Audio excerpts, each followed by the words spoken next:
Bonjour à tous. On va profiter de cette fraîcheur, de la fraîcheur de cette salle. Hein, ça va nous faire du bien. J'espère qu'on ne va pas sortir carbonisé dans 2 petites heures de ce lieu. Merci beaucoup d'être là, en nombre, pour un sujet qui nous anime tous, hein, puisque dans les inscrits, vous êtes beaucoup de communes, mais pas que. Vous êtes des CCATM, vous êtes aussi, et dans les communes, à la fois du service administratif, à la fois des élus. Il y en a plusieurs et c'est vraiment un bonheur pour nous de pouvoir vous accueillir. Il y a aussi d'autres citoyens, des bureaux d'études aussi, plusieurs bureaux d'études, puisqu'ils se retroussent les manches. Ça y est, c'est parti. Je vais d'abord laisser la parole à notre présidente, Sophie Kemmelen, pour un petit mot d'accueil, et puis je reprendrai après pour introduire plus en profondeur.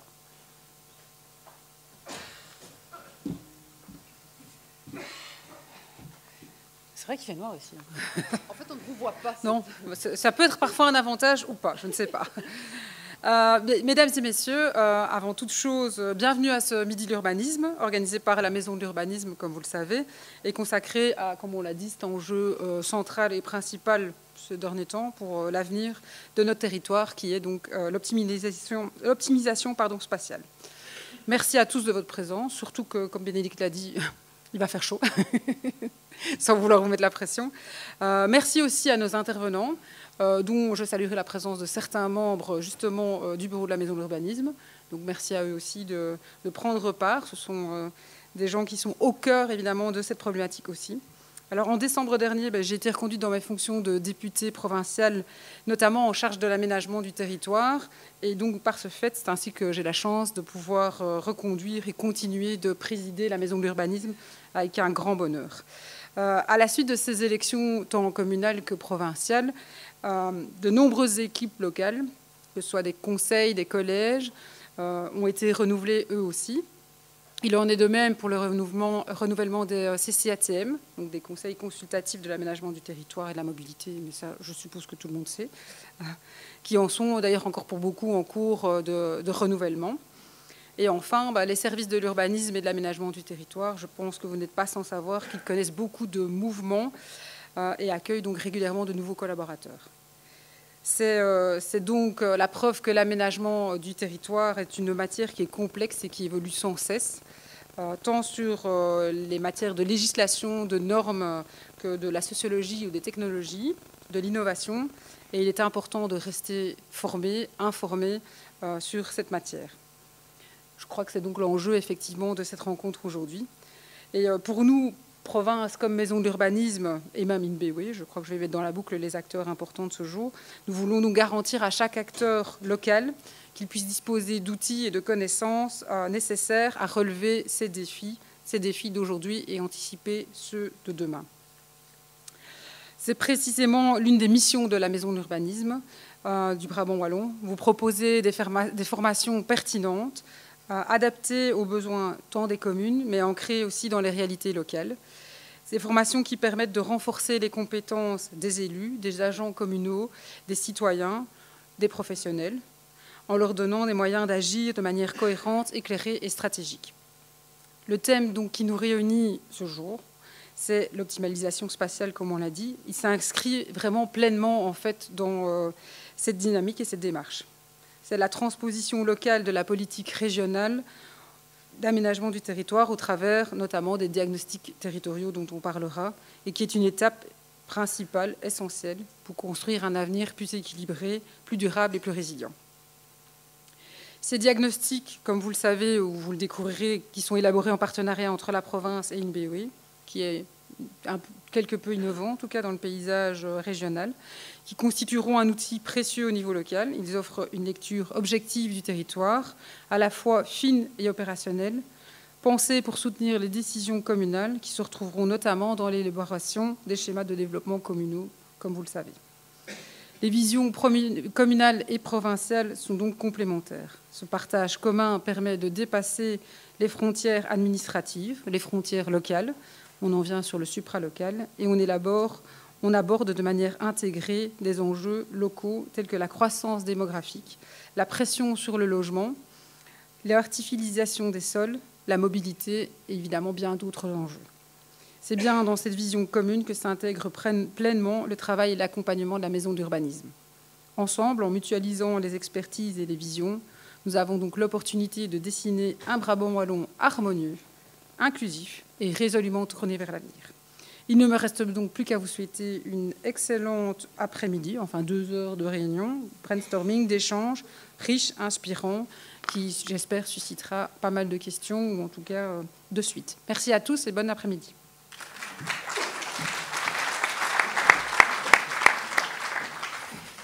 Un grand merci pour ce mot d'introduction. Un grand merci aussi pour le soutien. Nos soutiens, ils sont extrêmement importants. Alors on a, et je tiens à les remercier publiquement, officiellement, la province bien entendu, mais également la région wallonne, le SPW Territoire, son gouvernement. Mais aussi, en ce qui nous concerne, vous le savez sans doute tous, on est un des secteurs du centre culturel. Et sans le centre culturel du Brabant wallon, on ne peut pas être là, tellement le rapport, que ce soit en communication ou en technique, nous est précieux. Merci aussi à la Fédération Wallonie-Bruxelles qui, au travers du centre culturel, nous soutient. Et merci au Monti qui nous accueille aujourd'hui dans une salle fraîche. Ce n'était pas dans le cahier des charges, mais ma foi, c'est très bien. Alors, on a 2 petites heures devant nous. On sait bien que le midi de l'urbanisme, ça passe toujours très vite, donc on va essayer d'être efficace. Je vais juste introduire quelques dias, les défis des schémas de développement communaux dans le Brabant wallon. Je passerai la main après à Vincent Magiteri de l'INBW, que certains connaissent déjà bien, et Marie-Caroline de la province. Ils vont venir nous expliquer leur travail en cours sur les analyses contextuelles, les diagnostics. Et puis, nous passerons en fait non pas à plusieurs PowerPoint comme on a souvent l'habitude de le faire, mais plutôt un débat. On a plutôt choisi cette formule-là parce que finalement, la matière, on la connaît. Il y a déjà X choses qui existent, des petits films qui ont été créés par la région. Il y a déjà une série d'informations, le Vademecum qui a été créé également. Donc, je suis sûre que tous ces documents-là sont sur vos bureaux, ceux qui s'attellent à ça au quotidien. On voulait plutôt rassembler une série de personnes pour réfléchir. En fait, là, maintenant, on a un moment clé où les choses se mettent en route. Vous allez voir que notre province est vraiment très active là-dessus.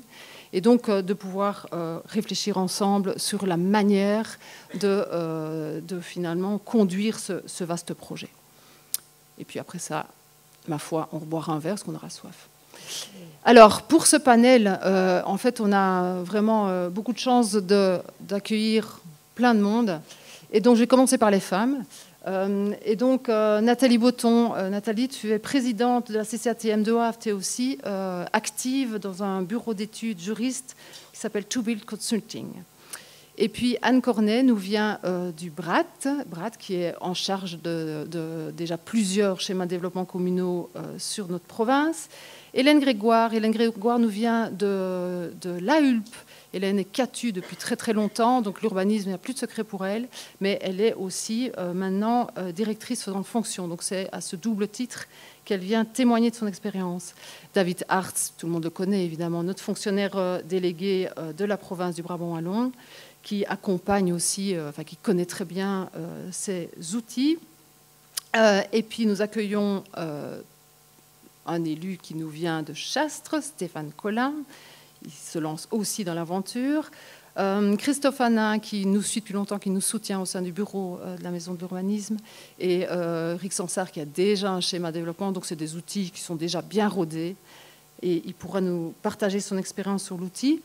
Et puis, on a le plaisir d'accueillir, et je le remercie tout particulièrement, Jean-Christophe Jomotte, qui a une double casquette. Et c'est à ce titre qu'il nous accompagne aujourd'hui, à la fois comme chef de cabinet auprès de notre ministre, M. Decken. Il est aussi, depuis plusieurs années, échevin à Cour-Saint-Étienne. Et puis, Benoît Rossan, qui nous vient de Wavre, qui a déjà entamé son étude stratégique sur sa commune à l'ancienne législature et qui, aujourd'hui, remet les choses sur le métier, en tous les cas, continue l'exercice avec quelques nouvelles données. OK, quelques éléments pour venir sur les défis des schémas de développement communaux dans le Brabant wallon. Évidemment, on pourrait être très très long. J'en ai pris 4 ici. 4 qui me paraissent vraiment importants. Premier défi, c'est un schéma de développement communal. C'est un outil de vision, un outil de stratégie et de gestion du territoire. N'oublions pas qu'en fait, un schéma de développement communal, même si son nom a un peu changé, ce n'est pas un outil neuf. D'accord ? Donc, on en fait depuis bien longtemps. C'est un outil qui, quelque part, joue un peu un jeu d'équilibriste entre à la fois définir une stratégie qui se veut englobante pour l'ensemble du territoire, et donc il y a vraiment cette idée d'avoir un engagement politique, et l'exercice quelque part assez simple, on croise les besoins d'un territoire, les besoins de sa population avec les ressources de ce territoire, et finalement on questionne la structure spatiale de ce territoire pour répondre à ce jeu de l'offre et de la demande, si j'ose prendre cette image-là. Et puis, on croit ça, en fait, un schéma de développement communal, c'est aussi, voire avant tout, vous qui êtes dans les communes, un outil pour gérer les permis, en fait. Et donc, c'est un outil qui doit être efficace sur ces deux plans-là. Voilà, c'est un outil qui existe, ok, mais il y a néanmoins de nouvelles balises qui ont été définies au travers du SDT et du code, elles ne sont pas des moindres.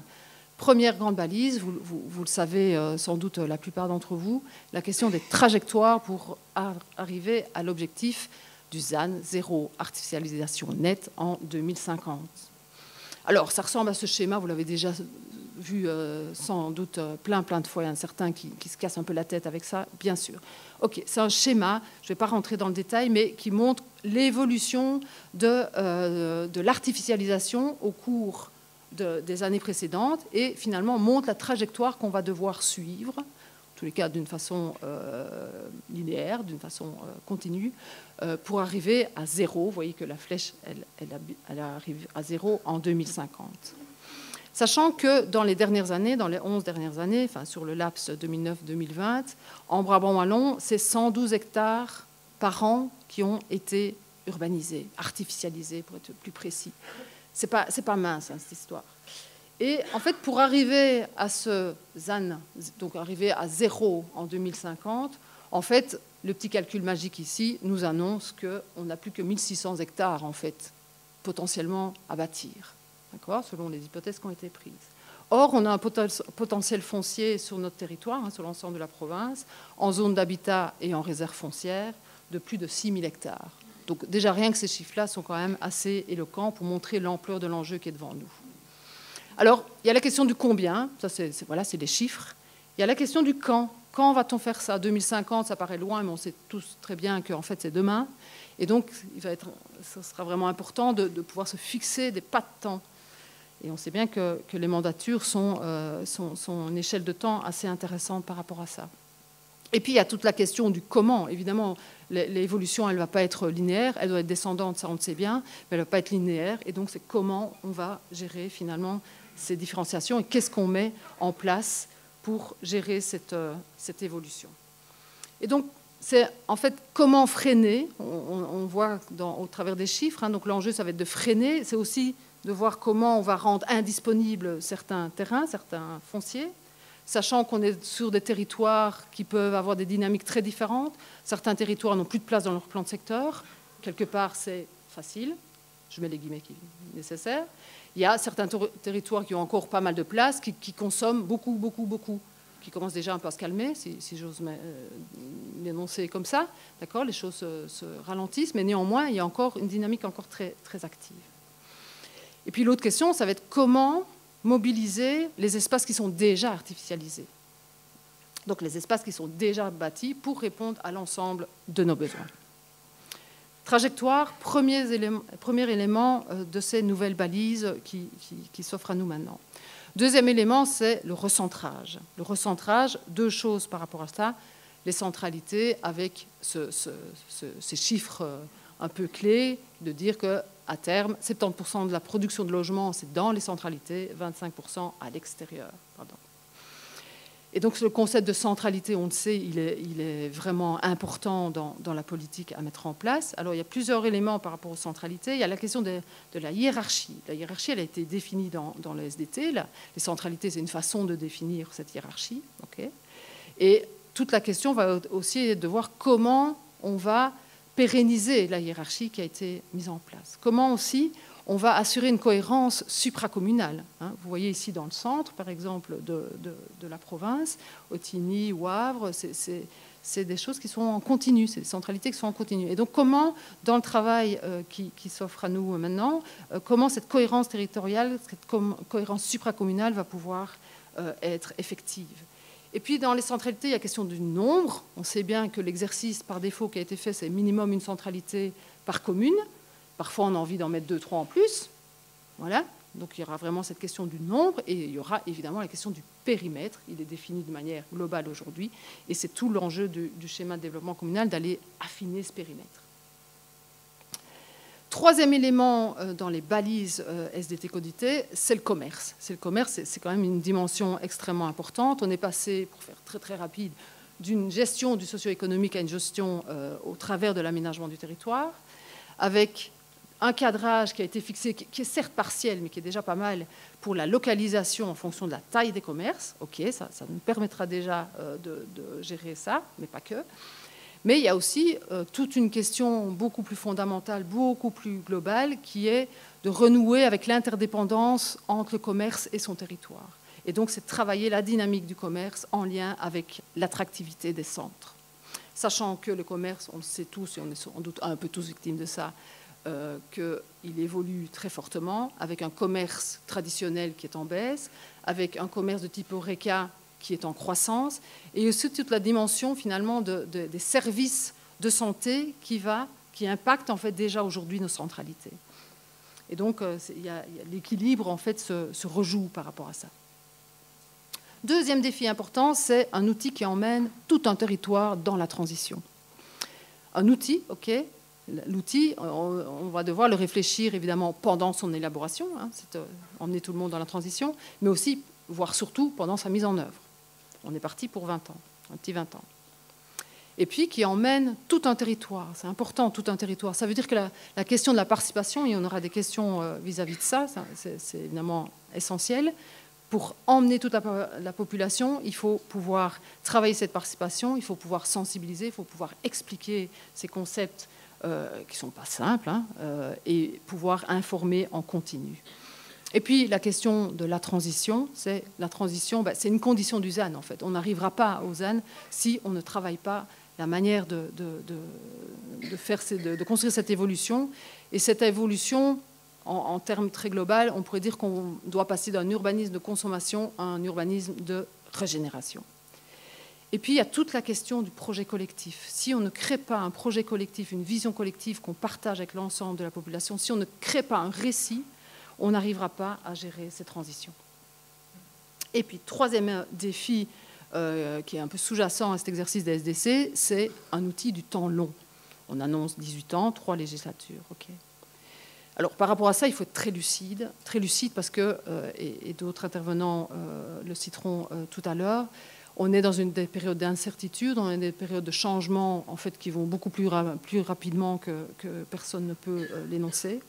Donc ça, il faut être lucide par rapport à ça. L'outil ne peut pas nous bloquer. Et il faut être lucide aussi par rapport aux moyens de l'action publique, qui ne sont plus que ce qu'ils étaient dans les 30 Glorieuses. Et donc par rapport à ça, fixer les priorités, c'est essentiel. Fixer les mesures dont on a la maîtrise. Ne promettons pas des plans sur la comète si on n'a pas les leviers. Et troisième élément par rapport à ça, troisième élément de défi, c'est pouvoir observer aujourd'hui, demain, monitorer ce qui se passe, évaluer, ajuster et donc finalement créer l'outil qui amène la souplesse nécessaire, indispensable. Et quatrième défi que je pose ici en introduction de notre débat, c'est un outil communal inscrit dans la coopération supracommunale. Alors, un schéma de développement communal, son nom est très clair, c'est communal, c'est bien à l'échelle de la commune qui va se travailler. Des supracoms, je ne pense pas qu'on en verra, peut-être, on ne sait jamais, mais c'est un outil communal. Mais néanmoins, il ne peut pas se passer d'une vision supracommunale, bien entendu, pour travailler la cohérence, pour travailler la cohésion, pour travailler aussi la coopération. Et donc, il y a vraiment des logiques et des échelles de territoire supracommunales, qu'il ne faut pas ignorer, elles existent déjà, même si elles n'ont pas toujours de nom.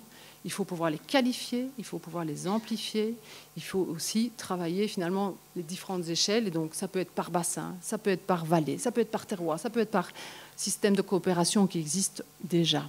On ne part pas de zéro par rapport à ça. Voilà, pour introduire, je vous largue tout ça, bam. Et puis maintenant, je vais passer la parole à Vincent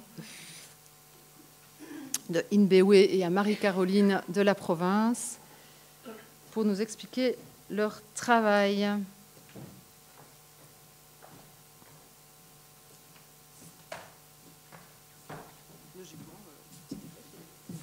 Ok, super. Eh bien, bonjour à tous. Donc on va, pour introduire les échanges, on va un peu vous parler du diagnostic territorial qui est en cours de réalisation actuellement. On va procéder en 3 temps, un peu vous parler assez rapidement, puisqu'on a juste 15 minutes, là, très très vite, le cadre de la mission, ce que vous allez retrouver dans le contenu des diagnostics, et puis finalement les enjeux qui ont déjà été largement présentés ici. Alors le cadre de la mission, tout le monde le sait en fait ici, en 2023, le code d'été a été modifié, il a été suivi par une adoption du schéma de développement du territoire, et évidemment tous les enjeux liés au concept apporté par à la fois le code d'été et par le SDT amènent les communes à envisager leur stratégie et à organiser leur territoire un peu différemment de ce qui était prévu auparavant. Et donc, le ministre de l'aménagement du territoire, afin d'aider les communes, a proposé au gouvernement wallon la réalisation de diagnostics territoriaux, de manière à pouvoir aider les communes et mettre les communes dans des conditions plus favorables et avoir une photographie de leur territoire la plus avancée possible, la plus objective possible, et aider les autres projets qui sont désignés dans le cadre des outils d'aménagement du territoire, et en l'occurrence le schéma de développement communal, à pouvoir rapidement embrayer et transposer les options du schéma de développement territoire. Ça passe par des conventions de coopération. Donc, le ministre a confié ses missions aux différentes agences de développement territorial. Et donc, les différentes agences ont signé une convention. Et en ce qui concerne le Brabant wallon, comme le disait Bénédicte, effectivement, et Madame la Présidente, c'est un travail collaboratif entre la province et l'intercommunal du Brabant wallon qui unissent leurs compétences de manière à pouvoir élaborer ce diagnostic. Dans ce diagnostic, à travers cette convention, il a été défini des lignes directrices, à la fois élaborer une méthodologie commune pour réaliser les diagnostics. Le but, c'était quand même de pouvoir comparer des éléments objectivement, à la fois au sein du territoire du Brabant wallon, mais également au-delà pour les communes, pour l'ensemble des communes de la région wallonne, et ce qui permet effectivement de pouvoir comparer et mettre en perspective les données d'une commune par rapport soit à ses communes voisines, ou par rapport à la province, ou par rapport à la région de façon plus générale, d'exploiter les mêmes formats de données, de nouveau pour faciliter et avoir des comparaisons qui soient les plus objectives possibles. C'est passé par une validation en fait, préalable en CA, où en fait, on s'est mis autour d'une table, on a testé des communes pour voir un petit peu ce que ça donnait. C'est passé par une commune rurale et puis une commune plus dense, de manière à faire l'exercice et de voir si effectivement cette méthodologie pouvait s'appliquer un peu partout.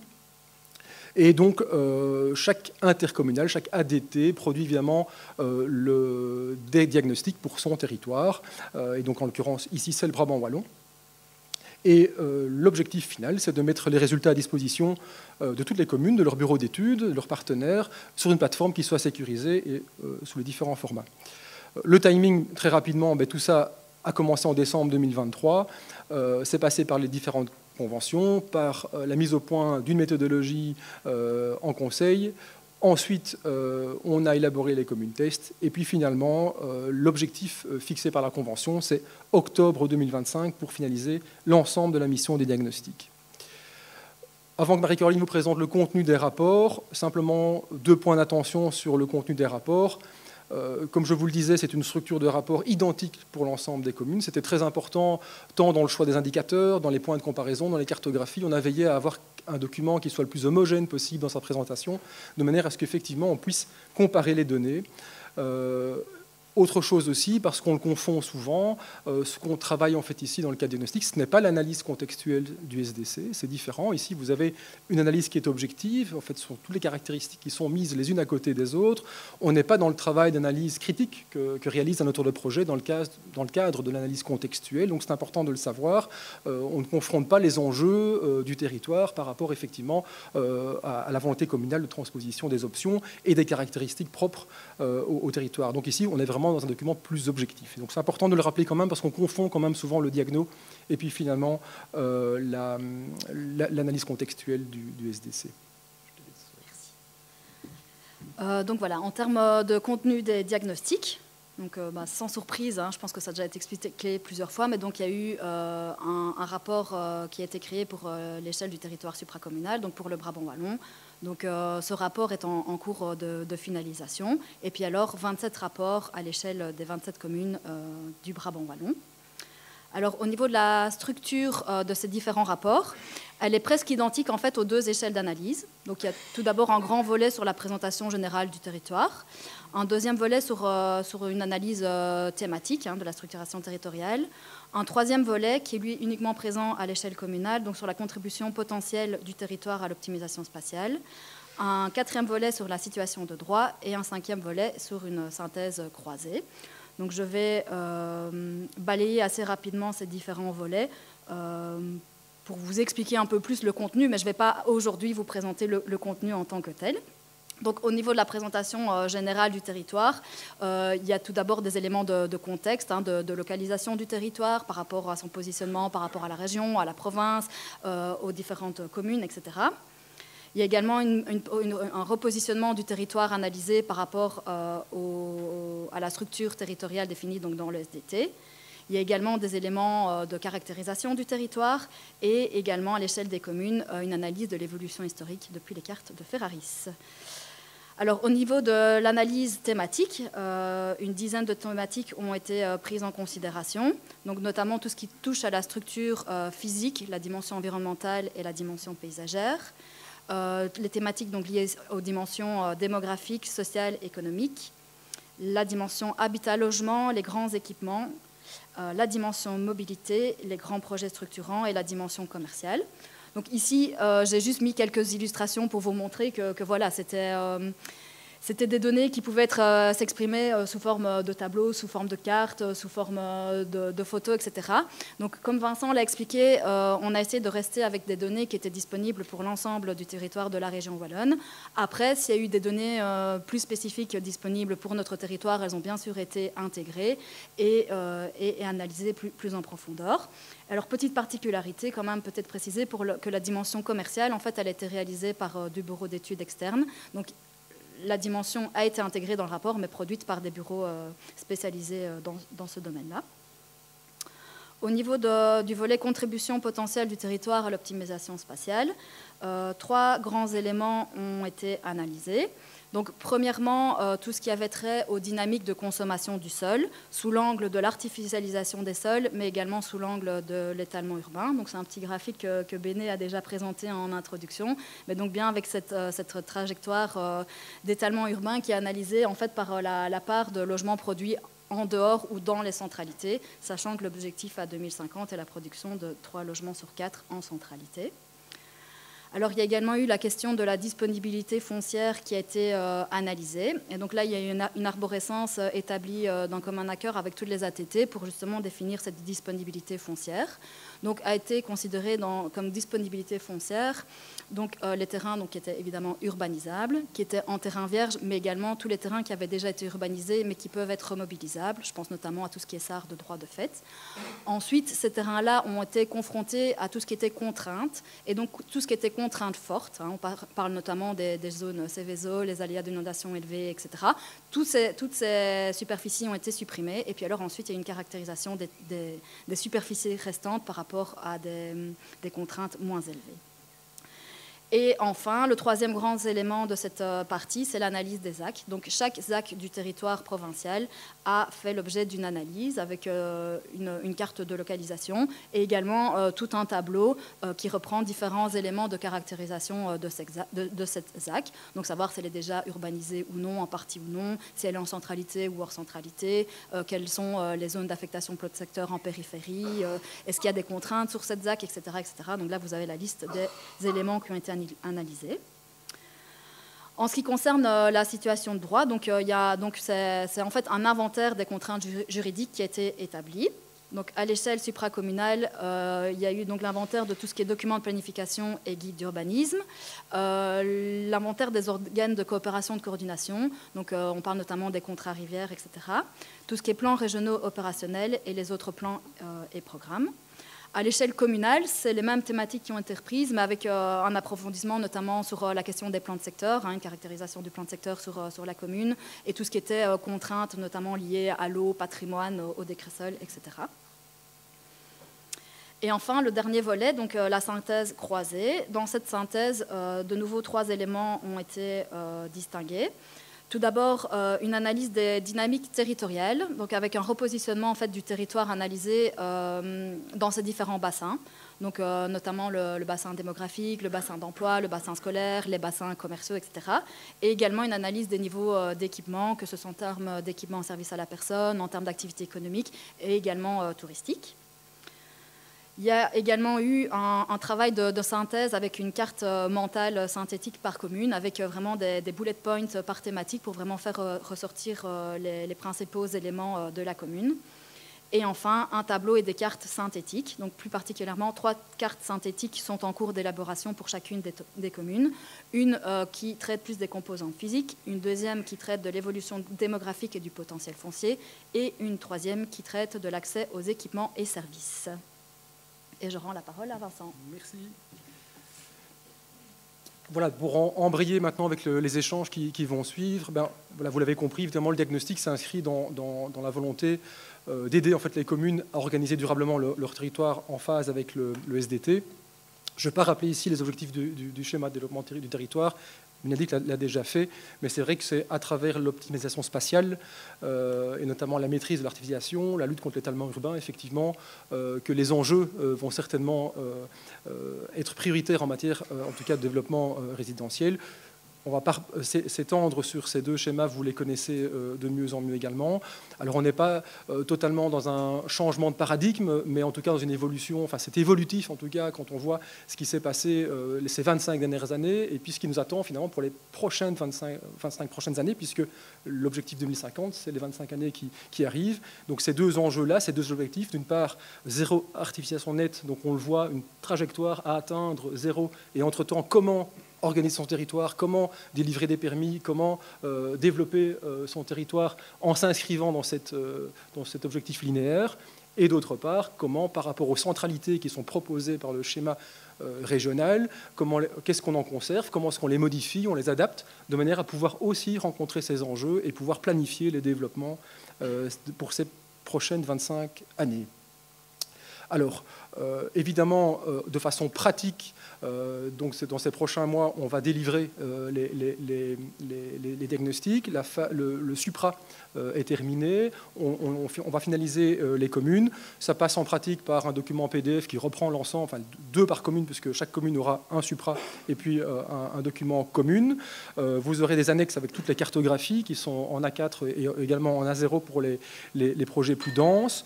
Tout ça s'accompagne de projets SIG et d'un géopackage qui permet autour du projet de directement reprendre les données et de les implémenter dans leurs études. Même chose pour les données en tableau, etc. Il n'y a pas que le PDF. On va veiller effectivement à ce que tout ça soit disponible directement au format d'exploitation pour les auteurs de projet et même pour les communes qui disposent d'outils. Enfin, pour terminer simplement, je crois qu'il faut mettre en avant aussi que ce diagnostic n'est pas... Enfin, il va servir au SDC, mais ça va être aussi une bonne base base de travail pour les réflexions sur le territoire communal et de planification, au-delà même des outils que sont évidemment ceux du CODT, on pense aux révisions de plans de secteur, aux guides d'urbanisme, aux schémas d'orientation locaux, aux rapports d'incidence environnementaux qu'on élabore dans le cadre des différents outils, dans l'opérationnel également, dans les SAR, dans la réflexion sur les SAR, etc.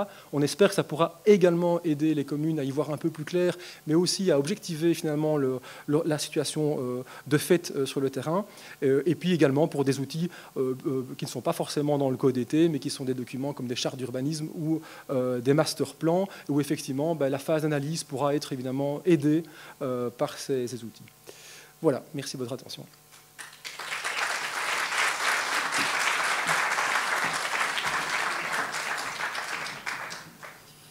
Grand merci. J'invite les différentes personnes du débat à venir s'installer ici. Merci.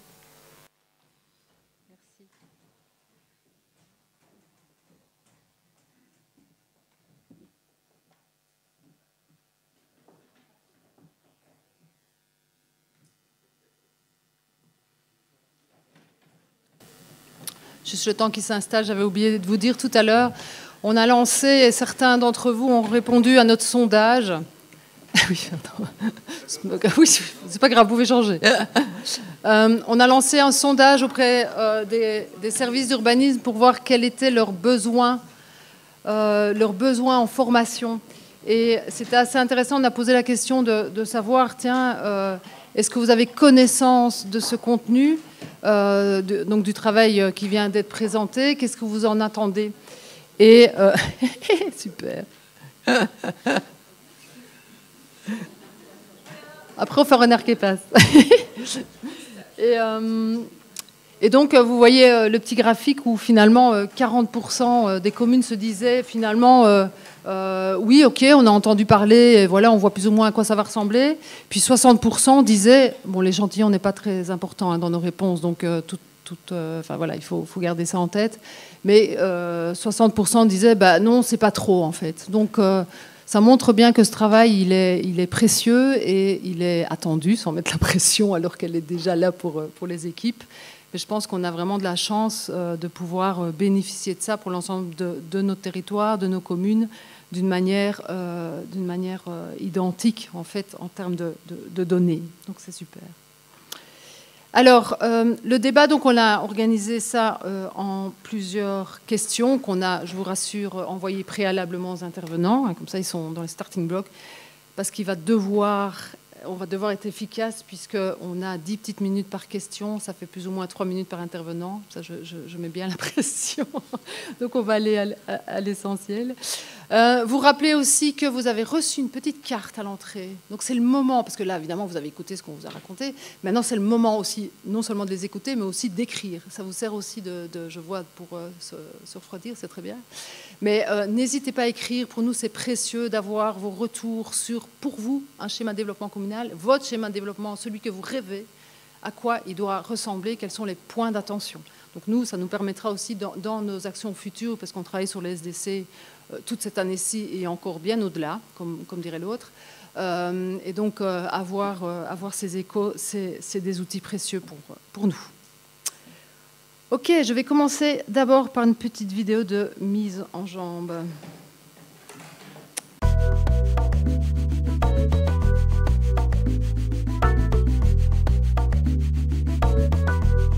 Schéma de développement communal. C'est très compliqué. Et alors, qu'est-ce que c'est? Un outil stratégique et politique. C'est un outil de référence, mais c'est vraiment un outil qui doit nous permettre demain, je dirais, d'aménager notre territoire au mieux des intérêts des uns et des autres. Il permet aux pouvoirs locaux de réfléchir à une stratégie de développement pour encadrer leur futur développement urbanistique. Si j'ai bien tout compris, c'est pour optimiser un maximum l'espace. C'est vraiment l'outil qui, sur une durée d'une vingtaine d'années, va définir les grandes orientations, sachant que du coup ça regroupe beaucoup de thématiques, logement, espace vert, commerce. Donc ça ne se limite pas à l'urbanisme, c'est pour ça que l'outil est vraiment stratégique. Donc c'est un outil d'échelle communale. Ça permet vraiment de spatialiser et de s'approprier la stratégie régionale qui vient d'être mise en œuvre. Donc ça permet vraiment aux communes de fixer des objectifs en matière d'aménagement du territoire et d'urbanisme et adaptés à leurs spécificités locales. Ben voilà, plus qu'à. Nous avons fait une série de vidéos, en fait c'est l'ensemble des maisons d'urbanisme qui s'attellent à faire ce travail. Parce qu'on est en train de préparer, je vous le rappellerai en fin de séance, une animation, enfin une formation pour les CCATMD qu'elles sont mises en place. Donc n'hésitez pas à nous téléphoner, on viendra auprès de vos CCATM pour faire ce travail. Et pour ça, on a récolté toute une série en fait, de témoignages pour éclairer les enjeux et les manières de faire. Ok. Allez, la première question, c'est parti, et je la poserai, j'inviterai M. Jomotte, M. Hartz et M. Collin à se prononcer sur cette question. Cette première question qui est en fait sur l'intérêt finalement des communes à se lancer dans cette aventure ou redémarrer, poursuivre cette aventure. Donc, quelles sont les motivations réelles des communes à enclencher ou à faire avancer le processus? Ont-elles conscience des enjeux qu'on vient d'exposer? Alors, pour remettre les choses dans le cadre, l'option qui a été prise par le gouvernement précédent et poursuivie par celui-ci était de considérer que la législature 2019-2024 était le temps de la région et que la législature 2030 était le temps des communes, puisque dans les objectifs qui ont été exposés de zéro artificialisation nette, de lutte contre l'étalement, de recentrage et autres, on a vu les tendances aujourd'hui vont dans la bonne direction. On sait que quoi qu'il arrive, ce sont les derniers mètres qui seront les plus difficiles à atteindre. Et donc l'option qui a été prise, c'est de laisser quelque part un temps tampon entre 2024 et 2030 pour que les communes puissent prendre les choses en main. Après ça, le SDT s'applique aux communes.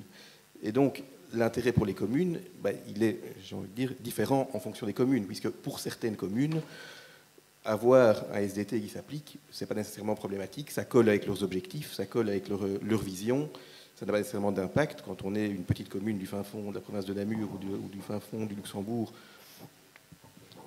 qu'on délivre assez peu de permis, qu'il y a assez peu de pression, l'urgence n'est pas nécessairement là. Quand on est une commune du cœur du Brabant wallon, c'est le cas ici, on sait qu'il y a une pression qui est permanente, qu'il y a une volonté des promoteurs de continuer à développer, qu'il y a un vrai besoin en logement, et donc là, il y a effectivement un besoin d'avancer.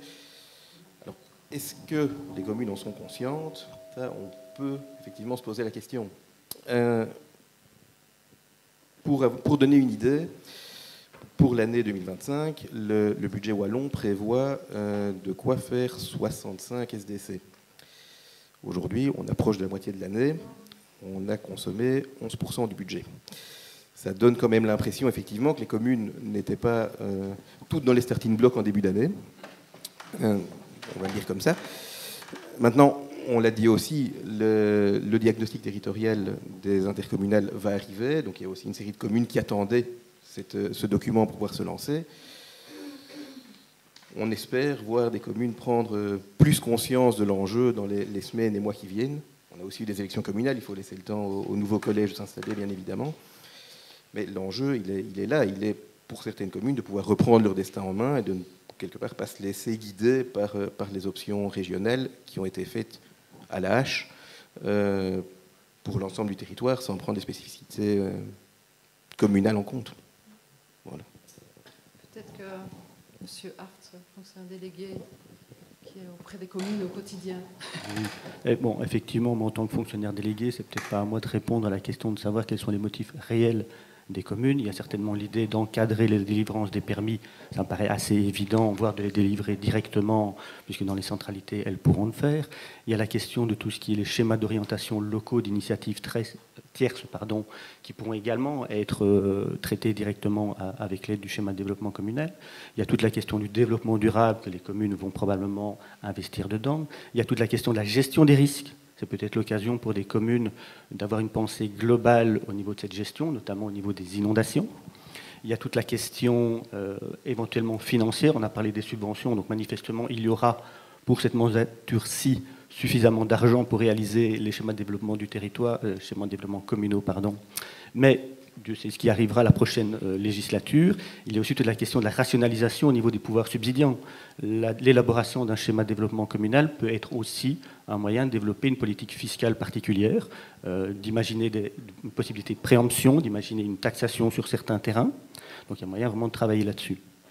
Est-ce que j'embraye de suite sur la seconde question des enjeux? Est-ce qu'ils ont conscience des enjeux? Je vais passer la parole, si tu veux bien, à M. Collin. Donc nous sommes déjà lancés, mais à l'origine, notre schéma de structure, donc, qui est l'ancêtre du schéma de développement communal, datait de 2008. Et donc il avait 12 ans. On pensait déjà, il y a quelques années, à le modifier, à l'améliorer, parce qu'on a commencé à avoir des sujets indéfinis, comme les divisions de logements, l'habitat léger, les logements kangourous, la gestion des terrains inondables.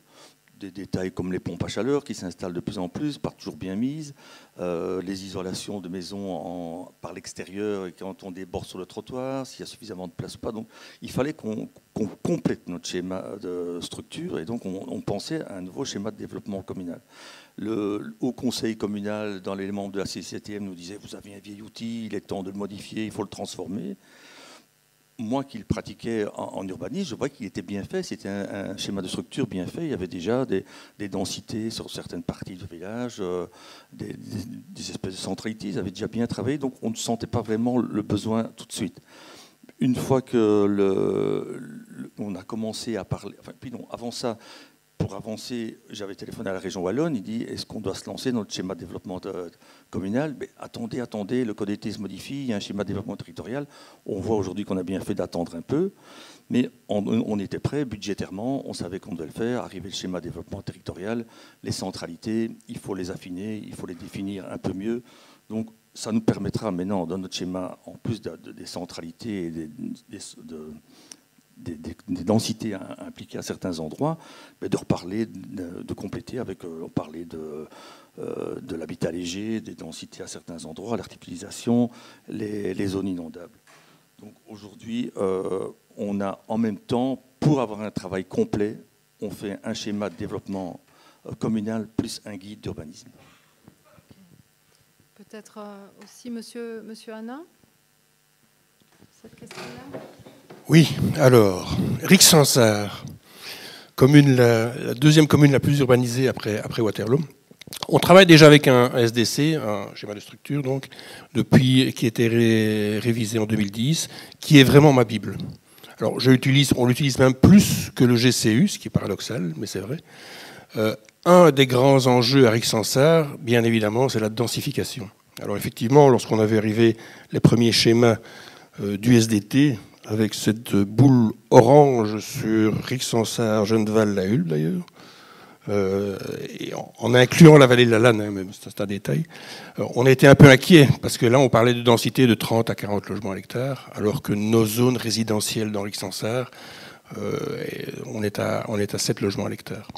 Et donc, la mauvaise nouvelle, c'est qu'effectivement, ces densités étaient un problème, mais que le ministre, je pense, à l'époque, a bien compris, et c'est pour ça qu'il nous laisse l'opportunité, via le SDC, de corriger ça. Bon, la bonne nouvelle à Rixensart, c'est qu'il ne reste plus tellement de terrain à bâtir, et encore moins de terrain de 50 arts et plus. Comme vous le savez, la densification du SDT s'adresse à des projets de plus de 50 arts. Donc, sur Rixensart, je dirais que les effets du SDT, entre guillemets, seront moindres. Je veux dire, l'aménagement du territoire à Rixensart est on est plus dans la rénovation. On a d'ailleurs initié, on parlait des sols, on a initié un schéma d'orientation locale pour le quartier de la gare de Genneval, qui est le quartier entre les papeteries et la gare de Genneval, qui est un peu un pavé dans un champ de fleurs à Genneval. Et on l'a initié à cet effet. Mais voilà. Merci. Alors, pour lancer cette deuxième question, je vais à nouveau... L'aménagement du territoire peut embrasser beaucoup de choses. Le paysage, la biodiversité, pour se rendre facilement à l'école et en sécurité, etc. Mais à un moment donné, il faut pouvoir cerner les enjeux principaux et peut-être faire le tri. Alors, tout est important, mais il y a des choses sur lesquelles on peut plus facilement agir et d'autres qui sont plus compliquées. Et puis, il faut pouvoir identifier dans les problèmes communaux quels sont ceux sur lesquels je peux répondre parce que j'ai des compétences, parce que c'est à ma hauteur, c'est quelque chose sur lequel j'ai une maîtrise. il y a des choses qui vont nous échapper. Et donc, il faut que dans ce travail, il y ait une stratégie qui puisse se développer pour être le plus percutant possible. C'est bien ça l'enjeu. Ne pas lancer un débat qui va durer pendant 6 ans et ne pas accoucher après de quelque chose qui est une montagne et qui va donc pas très efficace. Ah, l'efficacité. Bien. Eh ben, on va se tourner vers les gens de la pratique, des femmes, tiens. Pardon, on va m'accuser. Et donc, c'est vraiment sur cette question de l'outil, entre opérationnel et vision. Comment situer, hein, je le disais d'emblée dans l'introduction, c'est un outil qui sert vraiment aux deux. Et donc, comment va-t-on travailler cet entre-deux, donc entre vision à long terme et outils opérationnels permettant aux autorités d'apprécier les demandes de permis, où mettre le curseur? Quels sont, selon vous, les délivrables, donc les documents qu'on va apporter à la commune, qui soient indispensables pour à la fois répondre à ces enjeux de stratégie, de vision et de gestion du quotidien? Mais donc, peut-être pour répondre à la question là qui était posée, c'était où mettre le curseur. Je pense que ce qui est important de dire, c'est, en tout cas, selon la vision ici, et d'ailleurs vous en avez déjà parlé aussi dans les introductions, je pense pas que c'est un curseur entre une partie stratégique et une partie opérationnelle, de savoir est-ce qu'on doit être plus stratégique ou plus opérationnel. Je pense que les deux sont vraiment très complémentaires et très importants, que si on se prive du volet stratégique et de la vision qu'on va développer sur le territoire, on va avoir du mal à fédérer autour de ce projet, avoir une vision qui soit partagée, avoir une vision qui permette d'avoir un cap et de prendre des décisions par la suite. Donc la partie vraiment stratégique, elle est indispensable dans le SDC et c'est difficile de juste se limiter aux objectifs qui sont émis au niveau régional. Donc on sait que ces objectifs, ils vont s'appliquer et ils s'appliquent globalement à tous les territoires. Je pense que dans la vidéo, on le voyait. La question, c'est maintenant, il y a des territoires où certains objectifs s'appliquent de manière plus importante que d'autres. Donc c'est hiérarchiser vraiment ces objectifs en fonction du territoire et c'est ça tout l'objet de la vision et c'est ça que la vision va permettre de faire. Donc la vision, elle est extrêmement importante. Et puis en parallèle, si on n'a que la vision, bah, ça ne va pas servir d'outil ni d'outil d'aide au quotidien. On sait que c'est un objectif vraiment extrêmement important du SPW. Donc il faut qu'on arrive à en faire un outil opérationnel. Donc pour moi, la question du curseur, il est plus au niveau de l'opérationnalité de l'outil, jusqu'où est-ce qu'ils font aller pour aider les communes, mais en même temps pas arriver à avoir un territoire qui soit un territoire lisse, parce qu'on a tellement voulu traiter tous les cas particuliers, toutes les possibilités, qu'on a un territoire, un outil en fait qui devient extrêmement complexe à utiliser par les communes et qui ne permet plus d'avoir d'évolution ou d'avoir de souplesse dans la délivrance des permis. Donc je dirais, le curseur, il n'est pas entre, selon mon point de vue, il n'est pas entre vision, stratégie et opérationnalité, mais il est vraiment au niveau de l'opérationnalité, le niveau de détail dans lequel on va mettre. Et au niveau des livrables, je dirais que c'est en tout cas la manière dont nous on conçoit les choses en tant que bureau d'études, c'est effectivement d'avoir ces deux types de livrables, un livrable de vision qui va permettre de fédérer, qui va être peut-être plus facile à communiquer au niveau de la population, au niveau du public, et puis un livrable un peu plus technique qui va servir alors pour les administrations et qui là doit être facile à usage, avec des cartes, avec des tableaux et des choses qui sont assez faciles pour pouvoir se retrouver dans ce type de documents. Et donc Hélène, les tableaux, tu aimes? Je rappelle, Hélène Catu est directrice faisant fonction à la HUP. Oui, donc ce que je voulais dire, c'est que madame avait déjà dit pas mal de choses dans ce que j'allais dire. Donc effectivement, pour moi, il ne faut pas non plus faire le choix entre l'opérationnel et le stratégique. Par contre, je pense qu'il ne faut pas se décourager quand on voit les documents parce que ça prend du temps. Donc par exemple, à la HUP, on a commencé en 2017 et puis le code d'État a changé. Il y a eu le SDT, on a voulu... le collège veut maintenant y intégrer une partie optimalisation spatiale. Et donc, même toute cette réflexion est nécessaire pour les projets et a déjà servi, même si elle n'a pas encore abouti. Voilà, je pense que les outils qu'on doit recevoir des auteurs de projets doivent être clairs, efficaces, évolutifs. Voilà, il y a quand même des écueils par rapport aux finances, aussi parce que pour les communes, on dit que c'est évolutif, mais comment est-ce que ça va évoluer concrètement? Voilà, les procédures communales aussi sont lentes. Mais donc, pour moi, je suis convaincue de l'outil et je pense qu'il faut vraiment le lancer. Chez nous, notamment parce que le Conseil communal a émis un avis défavorable par rapport au SDT pour plusieurs raisons, dont celle développée par M. Hénin. Donc, on a une zone commune sur la Hulpe et Éric Sansard et sur Gennevel. Et donc, voilà, il faut affirmer les spécificités du territoire et les enjeux sont aussi différents. Chez nous, la pression immobilière, le défi par rapport à la démographie, puisque la population est est vieillissante à la Hulpe. Et voilà, ramener les jeunes, mais aussi permettre que les personnes plus âgées y restent, que nos aînés y restent. Voilà, ce sera mieux dit. Voilà. C'est enregistré, attention. Oui, j'ai corrigé. Peut-être que Nathalie, de là où tu es présidente de la CCATM de Wavre. Comment tu imagines cet outil qui est en train d'être travaillé sur ton territoire? Donc, par rapport à l'outil, j'ai effectivement une crainte, non seulement par rapport aux avis que la CCATM doit rendre, mais dans mon métier qui est d'accompagner les projets immobiliers. Les gens, que ce soit les CCATM, les porteurs de projets, les services d'urbanisme, ont véritablement besoin d'une carte. Ils sont demandeurs de savoir, de répondre à des questions concrètes, en fait, où je mets quoi et avec quelle intensité. Donc c'est vraiment ça. La question, finalement, elle est assez simple. Et donc je vois le SDT un peu comme un catalogue très bien fait et bien structuré. Donc ça peut paraître complexe au premier abord, mais en fait c'est vraiment bien structuré. Et donc dans ce catalogue, chaque commune va pouvoir aller piocher les éléments qui sont judicieux. Et donc comme tu le disais, il faut vraiment choisir les enjeux, et comme Yves Hanin le disait aussi, les enjeux qui sont propres au territoire et se concentrer sur ceux-ci. Et donc ce qui me fait parfois un peu peur quand je vois des outils d'urbanisme, c'est qu'on l'a dit souvent, le mot, ce sont des outils. Ce ne sont pas des œuvres d'art conceptuelles, ce n'est pas des thèses de doctorat, ça doit vraiment être un outil aussi simple qu'un marteau ou qu'une scie. C'est vraiment important pour les acteurs de terrain. Et par rapport à ça, je voulais aussi revenir un peu sur l'objectif de l'outil. C'est pourquoi on a besoin de cet outil. Dans ma commune à Wavre, je vois qu'il n'y avait pas de schéma structure communale, il n'y a pas encore de SDC. Et donc, jusqu'ici, la commune, elle reçoit les demandes de permis, elle ne fait que réagir. Elle dit « Ouh, on me demande un permis là, qu'est-ce que je fais ?» Et donc, c'est vraiment à chaque fois de la réaction, et la commune n'est pas proactive, et elle doit réagir à des gens qui viennent avec des projets dans leur intérêt privé. Et on ne peut pas leur en vouloir, je veux dire, c'est logique, mais c'est des gens qui viennent avec un projet dans l'intérêt privé. Avec le SDC, j'aimerais bien que ça donne aussi les moyens à la commune de reprendre la main là-dessus. Au lieu d'attendre sagement dans son bureau que des projets arrivent, c'est que dans le SDC, elle ait une vision. Et donc, dans vision, il y a voir, c'est-à-dire qu'elle ait une image de son territoire à la fin, quand le SDC sera mis en œuvre. Et sur base de cette image aussi, qu'elle lance des projets, voire qu'elle appelle des porteurs de projets. Donc, on parle beaucoup d'encadrer les demandes de permis, mais c'est dommage que si ça doit se limiter à ça, il faut aussi que ça soit la commune qui prenne le lead sur la réalisation de projets. Et donc voilà, pour moi, dans un SDC, c'est vraiment ça.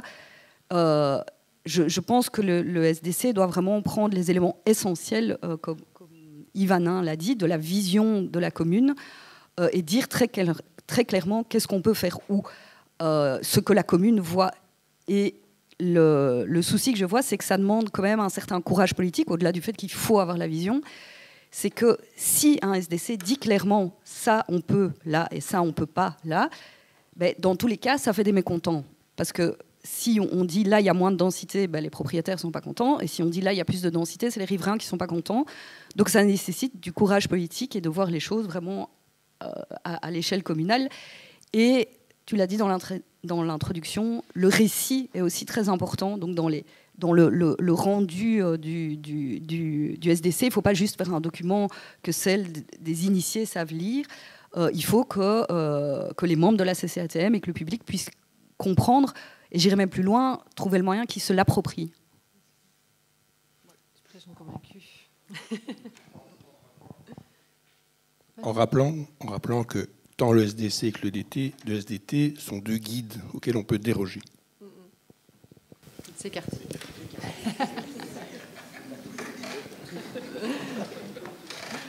Ok, merci. Merci pour cet éclairage. On va passer à la question suivante, qui est vraiment sur la question de l'appréhension et des spécificités du territoire, et le fait de se donner les moyens en fait d'atteindre les objectifs. Donc, question que j'ai posée à David Hart, à M. Ronson de Wavre et à nouveau au BRAT. Donc, comment parvenir à appréhender cette diversité de territoire qui est là devant nous? On l'a cité tout à l'heure, avec des dynamiques qui peuvent être très différentes. Et pour pouvoir finalement éditer, énoncer, définir des objectifs et des mesures qui peuvent concrètement arriver à atteindre le ZAN et quelles sont les difficultés auxquelles on peut s'attendre et comment faire avec ça. Monsieur Hartz. Déjà, voilà, voilà. Les spécificités, je vais pouvoir reciter un aphorisme que mon professeur d'urbanisme disait quand j'étais étudiant: un bon urbaniste a de bons pieds et un bon estomac. Et donc, grâce au parcours du schéma de développement communal, de son processus d'élaboration, en fait, on peut parfaitement rencontrer cette maxime. Ce qui est important, c'est de connaître le territoire en s'y promenant, je vais dire ça comme ça, mais aussi de rencontrer les gens. Donc, il y a effectivement toute la partie analyse contextuelle avec des agents de développement territorial, la connaissance de terrain des communes, mais on va également procéder à des visites de terrain, donc vraiment répertorier toutes ces spécificités. Il y a toute la question de la participation citoyenne. On va rencontrer des gens à des moments clés, on va les interroger pour être sûr que ce qu'on propose est non seulement compris, mais également adapté aux besoins. Il y a également toute la question de la possibilité de modéliser. Aujourd'hui, les outils informatiques permettent effectivement d'anticiper, d'avoir une vision, peut-être de voir quels seront les résultats. On a toute la question du RIE, avec ses recommandations, donc qui viendra également, après l'adoption de l'avant-projet du schéma de développement communal, examiner l'incidence de celui-ci par rapport aux particularités locales, c'est excessivement important. Et il y a essentiellement encore deux choses. Il y a le débat d'idées que l'on va avoir au sein des comités de suivi notamment. Donc on va vraiment travailler sur la substantique moelle, oserais-je dire, de la rédaction des objectifs, des mesures, des principes, pour essayer, on l'a déjà dit, d'avoir quelque chose qui est performant, qui est compréhensible, qui est pratique, qui est opérationnel, et donc à nouveau lié aux spécificités du territoire. Et alors, il y a également l'aspect de test au niveau des communes. Il faut absolument que les communes, les collèges communaux s'emparent le plus tôt possible du document dès le stade de l'élaboration pour essayer, pour voir si ça fonctionne par rapport aux particularités de leur territoire. Alors, une difficulté, si je peux en mettre une en évidence, c'est la difficulté temporelle. Donc une législature, c'est 6 ans. L'élaboration d'un schéma de développement communal, c'est au moins 4 ans. Voilà. On sait que d'expérience, si un schéma de développement communal n'est pas adopté au moins 1 an avant les élections communales, il sera mis en stand-by. Donc aujourd'hui, j'ai une série de communes qui avaient du retard et qui aujourd'hui ont de l'avance sur les autres, puisqu'elles ont déjà terminé leur analyse contextuelle. Et donc ces communes-là, essentiellement, je les invite à vraiment le plus rapidement possible se remettre à l'ouvrage, parce que comme ça, elles pourront bénéficier entre guillemets, de plus de disponibilité, en tout cas de la part de nos services, plutôt que de tomber dans le gros du pipe lorsque tous les autres vont arriver. Le message est passé. Bien, monsieur Ronsan, peut-être. Plus sur la participation citoyenne, parce que je pense qu'on ne peut pas arriver à faire ce travail-là sans les citoyens. Et quand on pense participation citoyenne, il y a 3 questions qui viennent à l'esprit, c'est avec qui, quand, sur quoi. La 4e question qu'on ne va pas traiter, c'est le comment est-ce qu'on fait. Mais le qui, le quand et le sur quoi.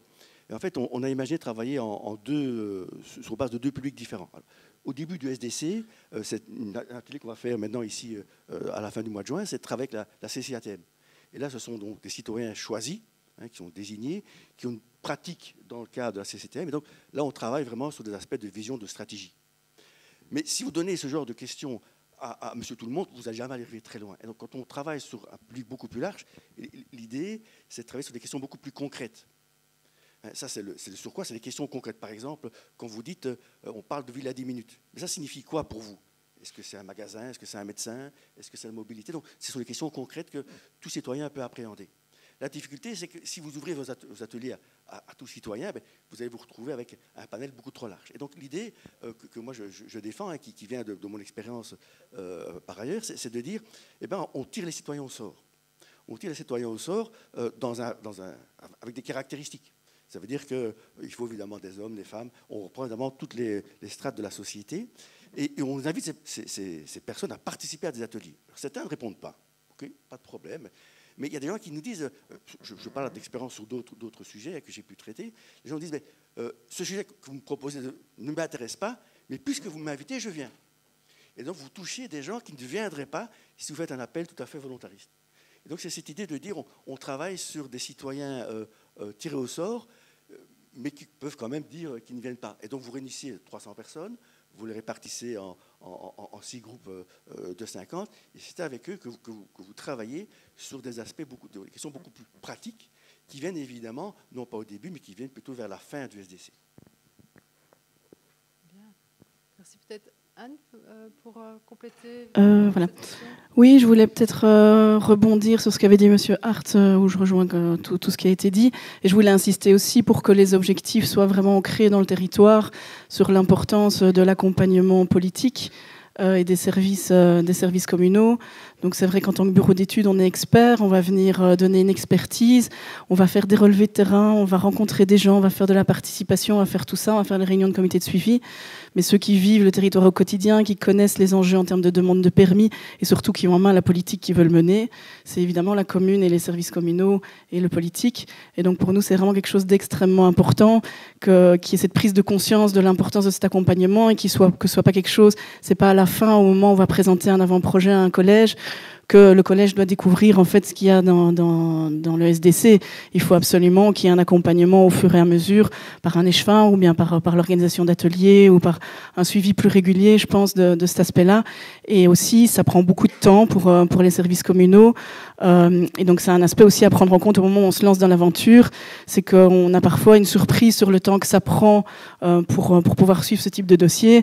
Et du coup, on a des dossiers qui s'allongent parce que, en fait, les agents qui sont en charge ont énormément d'autres choses à faire et sont déjà débordés par ailleurs et n'ont pas le temps en fait de s'occuper des SDC.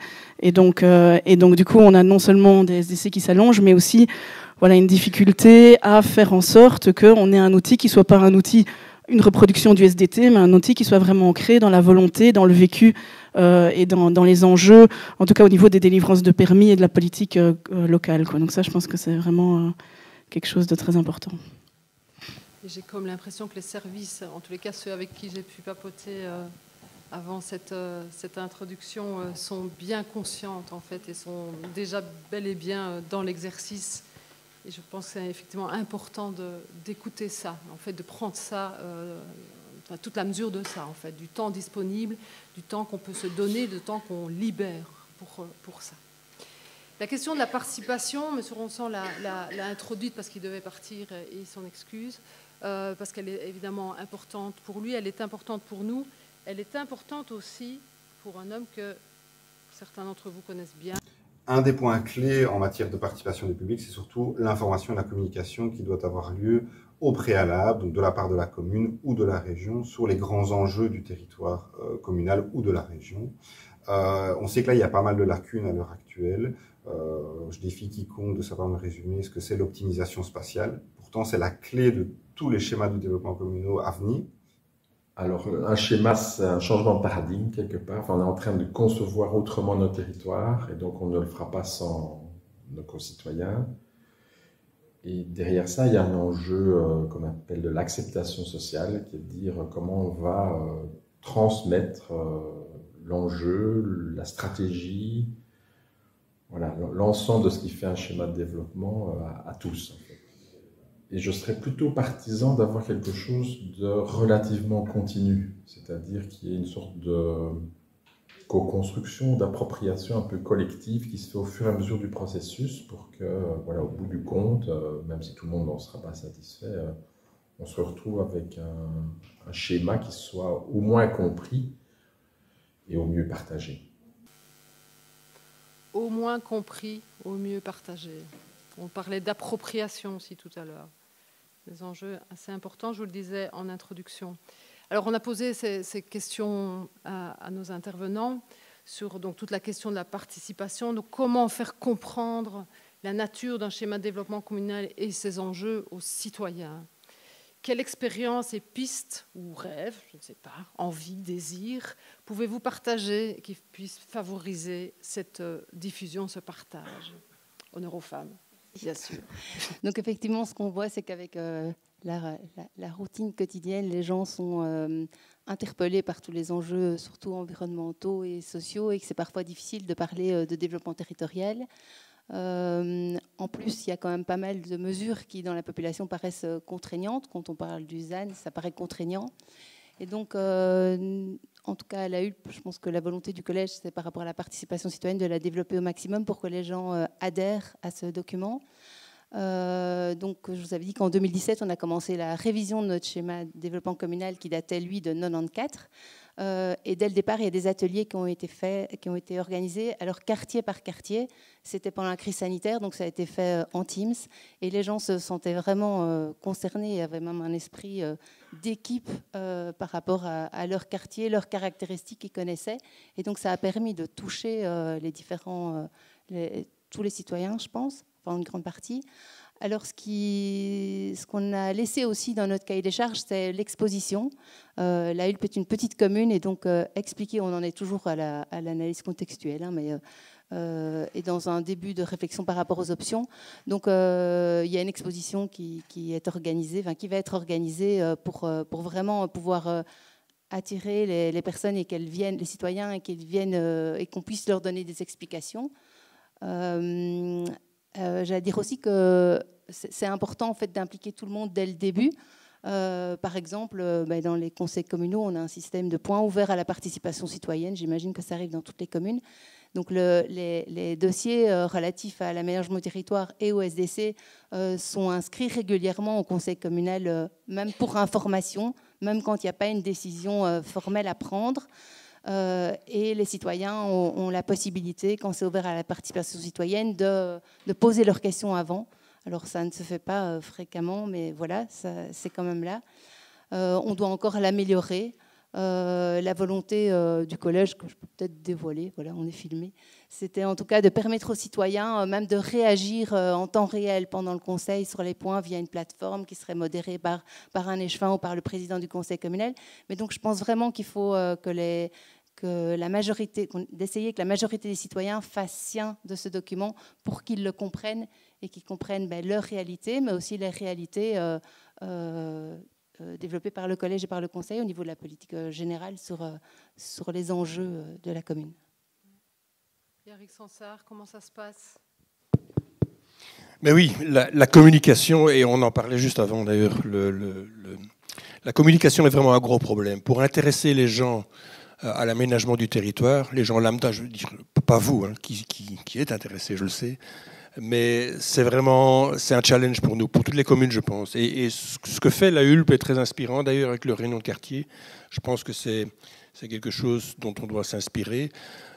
Il faut savoir qu'on s'intéresse à l'urbanisme lorsqu'on parle de notre précaré. Alors ça, c'est le Brabançon wallon. Dire la fonctionnaire déléguée sortante peut vous écrire un bouquin là-dessus. Et c'est vraiment le problème qu'on a. Au dernier bureau de la maison de l'urbanisme, je disais toujours à chaque élection, j'en ai quand même fait 3, lorsqu'on attribue, on se choisit les attributions parmi les échevins, quand on parle de l'urbanisme, tout le monde fait un pas en arrière. Tout le monde. Et donc, voilà, c'est une attribution qui n'est pas très populaire parce qu'on connaît le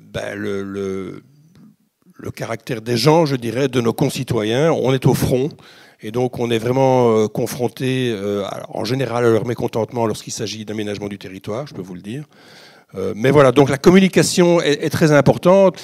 Moi, j'ai expliqué de maintes fois ce qu'était un SDC, ce qu'était un SDT, les enjeux. On s'y intéresse lorsque ça touche votre fond de jardin.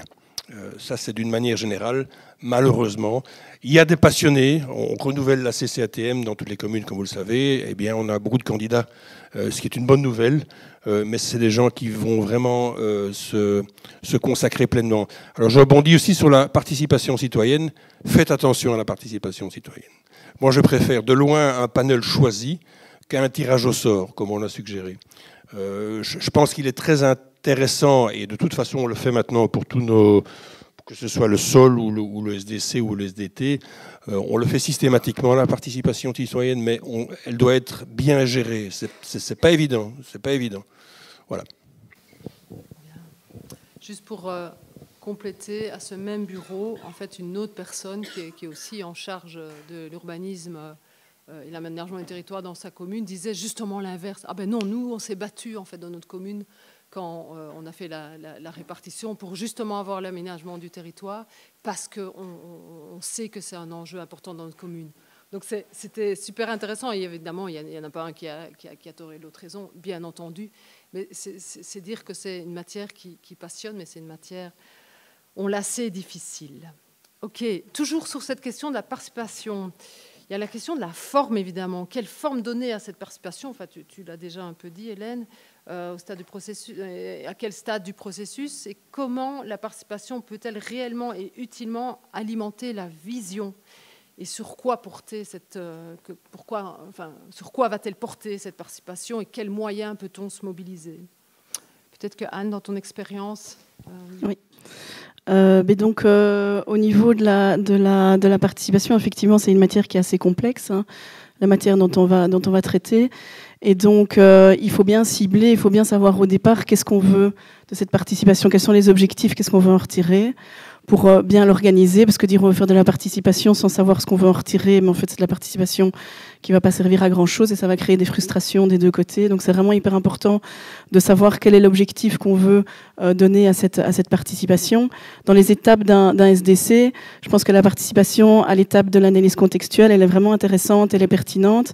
Elle est pertinente autant en termes de communication autour de l'outil, c'est l'occasion d'expliquer qu'on va lancer un outil, d'expliquer ce qu'est l'outil, de commencer à mobiliser les gens autour de l'outil, mais elle est aussi vraiment très enrichissante pour les auteurs de projets et pour la commune, parce qu'elle va permettre de mettre du relief, elle va permettre d'avoir toute une série d'infos. Nous, on va, pour le moment, on réalise nous nos diagnostics parce qu'ils n'ont pas encore été fournis par INBW, mais une fois qu'on aura reçu ces diagnostics, on a effectivement, comme on disait, ce sont des diagnostics et ce ne sont pas des analyses contextuelles. Et donc, du coup, il faut mettre du relief à tout ça et rencontrer les habitants, rencontrer les acteurs. C'est tout ça qui permet de mettre du relief et de raconter des histoires et d'avoir un peu du vécu autour de données qui sont des données chiffrées, des données cartographiques, même des analyses de terrain, mais qui restent. Donc, c'est vraiment hyper intéressant, hyper enrichissant. Et au niveau de l'analyse contextuelle, il y a vraiment plein de formules qui sont possibles et qui fonctionnent assez bien, que ce soit effectivement des balades ou des réunions par quartier, où là, on va aller vraiment, on va zoomer sur une zone du territoire et on va rencontrer les gens, où là, effectivement, ils sont impliqués et ils zooment et souvent, ils se focusent vraiment sur le territoire. Il peut aussi y avoir une soirée avec des stands qui sont organisés, un stand sur la mobilité, un stand sur l'environnement, un stand sur les logements, etc. Et où les gens peuvent venir discuter, dire qu'est-ce qui est important pour eux, qu'est-ce qui fonctionne pas, ils choisissent à quel stand ils vont, on peut discuter. Donc il y a vraiment plein de formules qui existent, il y a les enquêtes qu'on fait souvent et qui sont au final assez utiles pour les bureaux d'études, qui amènent quand même pas mal d'infos et qui pas mal de richesses. Donc voilà, il y a plein de formes différentes au niveau de l'analyse contextuelle. Je dirais que là, c'est relativement facile. Puis on passe à la phase suivante, qui est l'avant-projet, où c'est beaucoup plus compliqué. Et je pense que là, il y a deux options. Il y a au moment de la vision, où là, on peut mobiliser les gens. Qu'est-ce que vous voulez pour votre territoire? Quelle vision vous avez pour votre territoire? Et donc, notamment, travailler avec eux sous forme d'ateliers sur hiérarchiser des objectifs. Qu'est-ce qui est important pour ce territoire-là? Qu'est-ce qui est moins important? Comment vous hiérarchisez les choses? Donc là, il y a moyen de faire des choses qui sont pas trop compliquées techniquement. Et après, pour la suite, une fois qu'on va rentrer dans des détails techniques vraiment de définition de centralité, trajectoire, etc., là, ça devient très compliqué. Et là, il faut s'appuyer sur des structures existantes comme les CCATM, voire des CCATM élargies. On en a discuté par tirage au sort ou par des gens qui ont envie de suivre ou des acteurs qu'on aurait déjà rencontrés au fur et à mesure dans le cadre du process qu'on pourrait rajouter à cette CCATM pour un peu l'enrichir. Mais là, il faut vraiment qu'il y ait une continuité depuis le début. On ne peut pas venir à la fin et venir discuter d'éléments techniques avec des gens qui n'ont pas été formés. Nous-mêmes, on suit des formations pour comprendre tout ça et pour essayer de s'y retrouver en tant que bureau d'études. Donc c'est effectivement compliqué. Et je voulais aussi encore dire peut-être un point, c'est le coût que ça représente.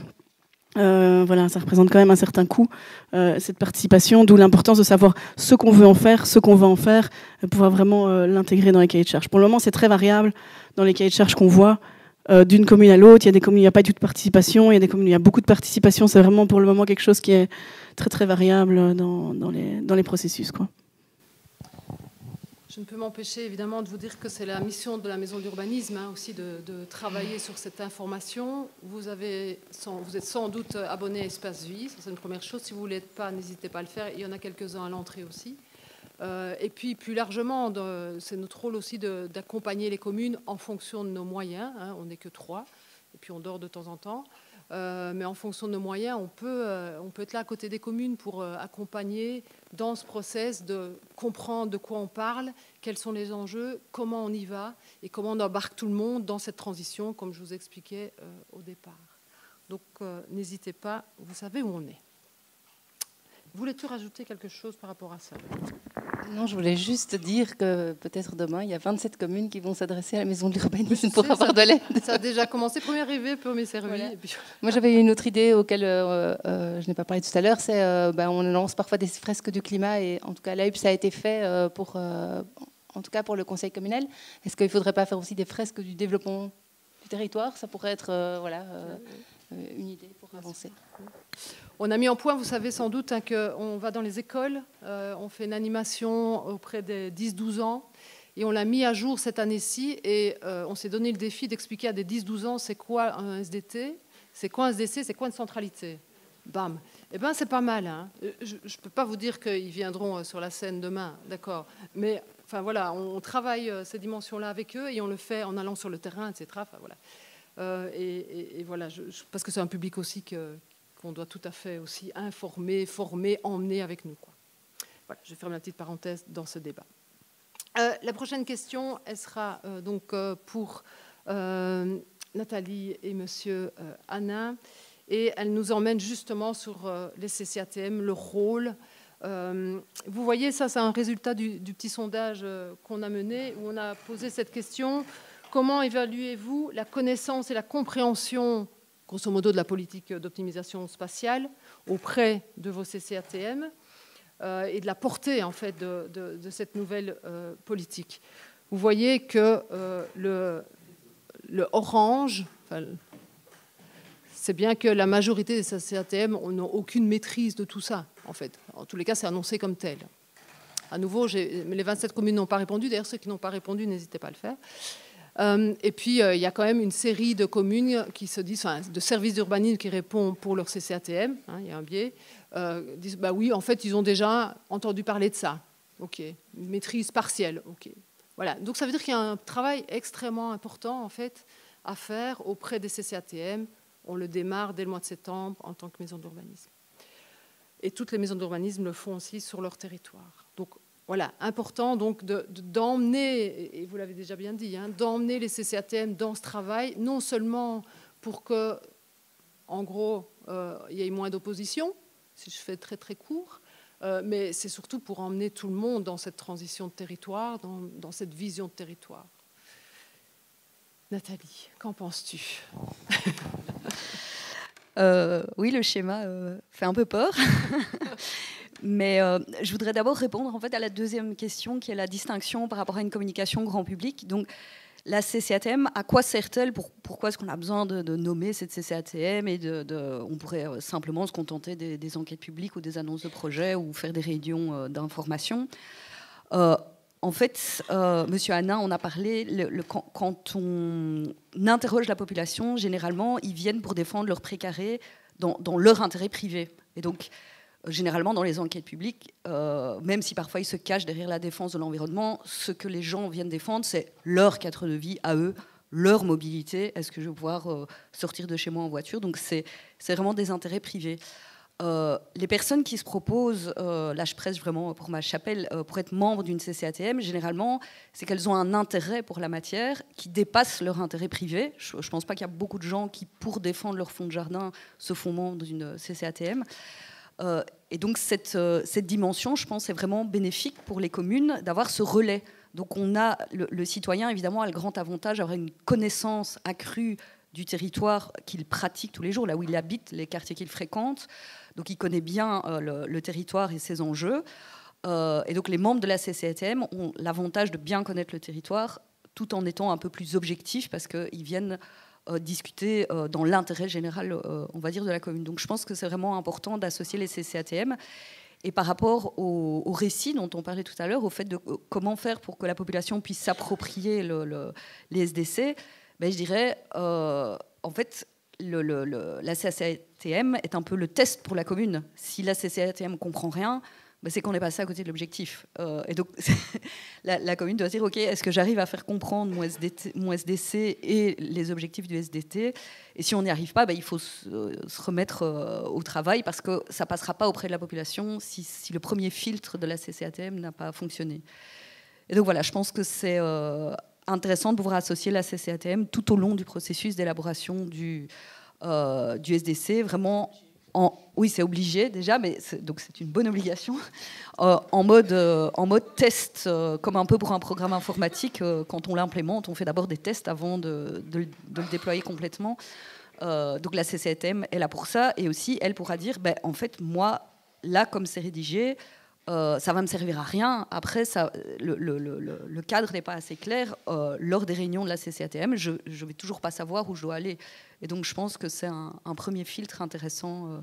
Voilà. Et pour revenir sur le tirage au sort, je trouve quand même l'idée intéressante parce que justement, de la même manière que dans des CCATM, ça fait venir des gens qui ne viennent pas uniquement dans leur intérêt privé. Quand on tire des gens au sort, on va les chercher et donc, là où ils ne seraient peut-être pas venus. Et donc, ça ne va pas faire venir que les personnes, pour utiliser le vocabulaire des jeunes qui sont aigris et qui veulent se plaindre, ça va peut-être susciter, on va dire, des vocations. Voilà. Non, je suis assez étonné des statistiques, en fait, parce que c'est peut-être typique à Rixensart. Comme je l'ai dit, nous, on utilise le SDC depuis des années, depuis que je suis là en 2012, et chaque projet est présenté selon aussi le prisme du SDC. Donc, je peux dire qu'à Rixensart, non, très clairement, la CCATM, pour chaque projet présenté, on se réfère chaque fois au SDC.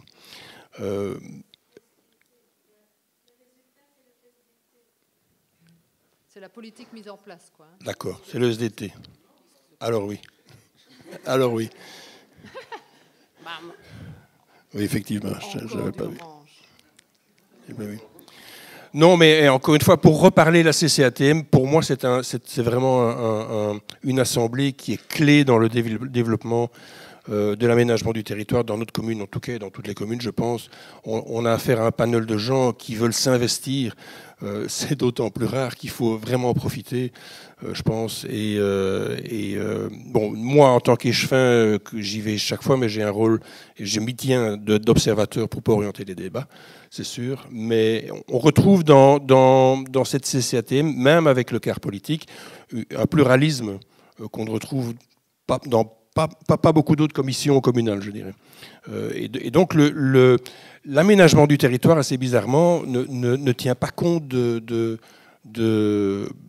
d'orientation politique spécifique. C'est vraiment quelque chose de très communal et de très local.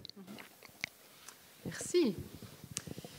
Passons sur un autre point qui est tout aussi important dans ces travaux, c'est l'adaptation de l'outil sur le long terme. Et donc, comment éviter l'obsolescence programmée de nos schémas, tel qu'un document comme ça, enfin, un document tel que celui-là, pardon, et faire un outil de résilience pour le territoire.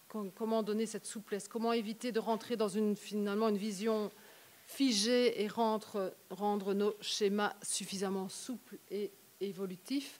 Peut-être la parole d'abord à un bureau d'études, et puis aux fonctionnaires délégués, et puis à une commune qui se lance, enfin, qui connaît déjà. Sur mon petit papier, j'avais mis « c'est une très bonne question ». Donc, c'est une très bonne question. Alors moi, ici, c'est un point de vue de bureau d'études.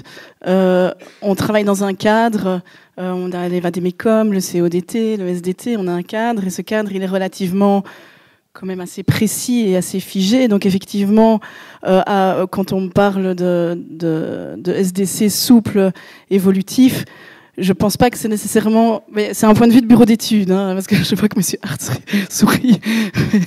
Je ne sais pas si c'est comme ça qu'il a été conçu au départ et si c'était son objectif de prime abord d'être souple et évolutif. Et donc effectivement, si à un moment il y a une densité ou une zone qui ne convient plus, ce qui est prévu, c'est qu'il y ait une révision et il n'y aura pas moyen comme ça d'aller changer ça sans avoir une révision de ce document. Après, je pense qu'il y a moyen quand même à l'intérieur du document de mettre en place des choses qui permettent d'éviter qu'on soit tout de suite dépassé par les événements et qu'on soit tout de suite voilà, que le document directement ne convienne pas. Et donc il y a notamment la possibilité de travailler à court, moyen, long terme. Et donc on sait qu'à court terme, on va avoir des choses sur lesquelles on a plus de maîtrise, on va pouvoir avoir plus de niveau de détail. Et au fur et à mesure qu'on va aller dans le moyen, long terme, il faut effectivement éviter de dire des choses super précises sur ce qui va se passer pour éviter à un moment de se trouver confronté à dans 30 ans. Donc il y a cet effet-là. Il y a aussi le fait que, et ça je pense que ça a été bien illustré par les deux interventions au niveau des communes, au final les territoires évoluent assez lentement. Et donc il y a des communes qui ont des SDC qui ont 10 ans, 15 ans, et qui les utilisent encore. Quand on fait une carte de structure territoriale, on pourrait prendre la carte Ferraris, souvent on a quand même quelque chose qui n'est pas non plus complètement différent. Donc on a quand même des territoires qui évoluent lentement, et donc de ce point de vue-là, il y a toute une partie du document qui va pouvoir continuer vraiment à servir, et tout ne va pas être directement obsolète. Donc voilà, c'était un autre point de réflexion. Et puis j'avais aussi un dernier point, c'était aussi au moment où on rédige ce SDC, d'arriver à faire la distinction entre des mesures qui vont être des mesures auxquelles on va devoir se tenir, les densités, etc., on va devoir se tenir. Et donc là, de toute façon, il n'y aura pas le choix. Et puis après, d'autres mesures où, au moment de la rédaction, il faut effectivement, je ne sais pas, par exemple, réaménager des espaces publics pour améliorer le cadre de vie. On peut faire des propositions d'espaces publics à réaménager, on peut faire des propositions d'aménagement, mais il faut effectivement ici, dans la forme, qu'on puisse être suffisamment souple pour pas que, si on décide d'en aménager un autre, ou dans 15 ans, il y a d'autres principes d'aménagement, qu'on soit effectivement coincé. Donc il y a des principes dans la rédaction qui peuvent être mis en place. Maintenant, on est quand même dans un cadre qui est assez figé, donc je laisse... Et donc, comment ça se passe au niveau de l'accompagnement des communes? Au niveau de l'accompagnement des communes. Par rapport à cette question. Donc de la souplesse. Le document, comme on l'a dit, n'est pas un document souple en tant que tel. On ne peut effectivement pas l'amender comme on le souhaite au niveau du conseil communal. C'est pas une simple décision. On dit oh bah tiens, on va réviser cet aspect-là parce que ça ne m'intéresse pas. Par contre, c'est un document effectivement aujourd'hui qu'on doit concevoir avec l'idée du ZAN en 2050. Donc on sait bien que les projets ou ce qui est prévu à 5 ans, c'est bon, on les a dans les cartons, on sait ce que ça va donner. À 10 ans, ça devient déjà plus juste. À 15 ans, c'est déjà difficile. À 25, on oublie. Un schéma de développement communal, ça a une durée de validité de 10-15 ans, grand maximum. Donc on sait que de toute façon, ce document va évoluer. Donc c'est clair. Il n'y a pas si longtemps, j'ai fait le test au niveau de la législation Code-été. Depuis l'entrée en vigueur du dernier Code-été, on a une modification en moyenne tous les 40 jours. Ça s'est calmé avec la dernière législature. Je le dis de suite. Mais en moyenne, c'était ça. Donc évidemment, ça peut changer. Ça peut aussi faire évoluer évidemment le contenu même du schéma de développement communal. Il y a toute la question des indicateurs clés. Alors ça, c'est vraiment le truc sur lequel, j'avoue, c'est pas le plus amusant à faire. Je dois aussi battre ma coulpe là-dessus. Je pense qu'on va devoir travailler là-dessus au niveau des comités de suivi pour évaluer effectivement comment créer ces indicateurs, avoir des indicateurs qui sont pragmatiques, qu'on sait facilement mettre en œuvre, facilement collecter, facilement traiter, pour voir effectivement, quand on va réviser le schéma de développement communal, qu'est-ce qui va devoir être adapté. C'est pour ça qu'il faut envisager ces indicateurs. Ce n'est pas pour modifier le schéma de développement communal dans un mois. Et donc je reviens à ce que je disais tout à l'heure, la partie test est effectivement excessivement importante et donc va permettre de remoduler certaines mesures, certains principes, certains objectifs en disant ça ne fonctionne pas chez nous, et donc pour essayer de garder une certaine souplesse, retravaillons ces éléments-là dans le document. Bien.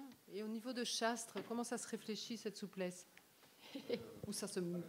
Nous, donc, on a un aspect déjà plus pratique, puisqu'on est déjà bien, on avance. Et donc, nous avons choisi un bureau qui a su, est-ce qu'il avait déjà su le faire dans d'autres villages, nous montrer un outil final, parce qu'on voulait aussi que cet outil soit pour le citoyen, mais aussi pour l'administration, décharger une partie de son travail pour ne pas avoir 18 coups de téléphone tous les jours, qu'est-ce que je peux faire à tel endroit. Et donc, quand le bureau d'études nous a présenté, et on espère qu'il arrivera comme ça, j'habite à un endroit, la zone est située dans telle pratique, la possibilité de faire ceci, au bout du compte, je peux réaliser telle chose, tout ça en une page, pas en renvoi de page à l'article un tel de la 7e page. Et donc, on voulait un outil bien pratique, et donc on espère que ça fonctionnera comme ça, et ce qui permettra, puisqu'on fait la liaison avant, que les gens s'appréhendent l'outil et l'utilisent et ne reviennent pas avec des remarques qui ne fonctionnent pas. Aussi, puisqu'on va fixer des grandes lignes directrices, je crois que ça va être la souplesse dans le travail final. Quand il y a certaines choses, ça ne va pas être « vous êtes obligé de faire ceci à tel endroit », il sera conseillé à tel endroit de faire telle chose, de privilégier des choses et pas de mettre des interdictions, parce qu'une interdiction aujourd'hui, elle est peut-être plus vraie demain. Donc on peut le vérifier parce que dans notre ancien schéma de structure, c'était très souple et on a toujours envie d'utiliser et on a su évoluer jusqu'à présent. Merci. Mais il n'y a qu'un pas pour parler en fait du monitoring, hein, pour comment va-t-on, et David l'a déjà énoncé, comment va-t-on observer l'évolution de tels outils, et donc comment, en plus on sait, et ça a été énoncé tout à l'heure aussi, qu'on se dote d'outils très pratiques du numérique qui est quand même très aidant par rapport à ça, et donc comment va-t-on regarder ces évolutions, les acter et finalement en retirer les enseignements pour appliquer le document et pour le réviser par la suite. Je donne la parole à M. Jomotte. Moi, je vais peut-être brièvement revenir sur la question précédente, malgré tout, si je peux. Bien sûr. Pour rappeler deux choses qui sont quand même relativement fondamentales, c'est que la première chose, c'est que ce qui est immuable quelque part dans un SDC sont les objectifs. Et donc c'est bien au moment où on fixe ces objectifs qu'on doit être particulièrement attentif à fixer des objectifs qui sont effectivement des objectifs avec une vision. David disait 10-15 ans, normalement c'est 18, mais bon voilà, on peut viser un peu moins loin. Mais donc c'est là que se trouve le cœur. Le reste, c'est la manière d'y arriver, mais on s'en écarte beaucoup plus facilement. Les objectifs, ça reste quand même la ligne directrice, et c'est aussi une ligne directrice qui est importante pour la prévisibilité pour tout le monde.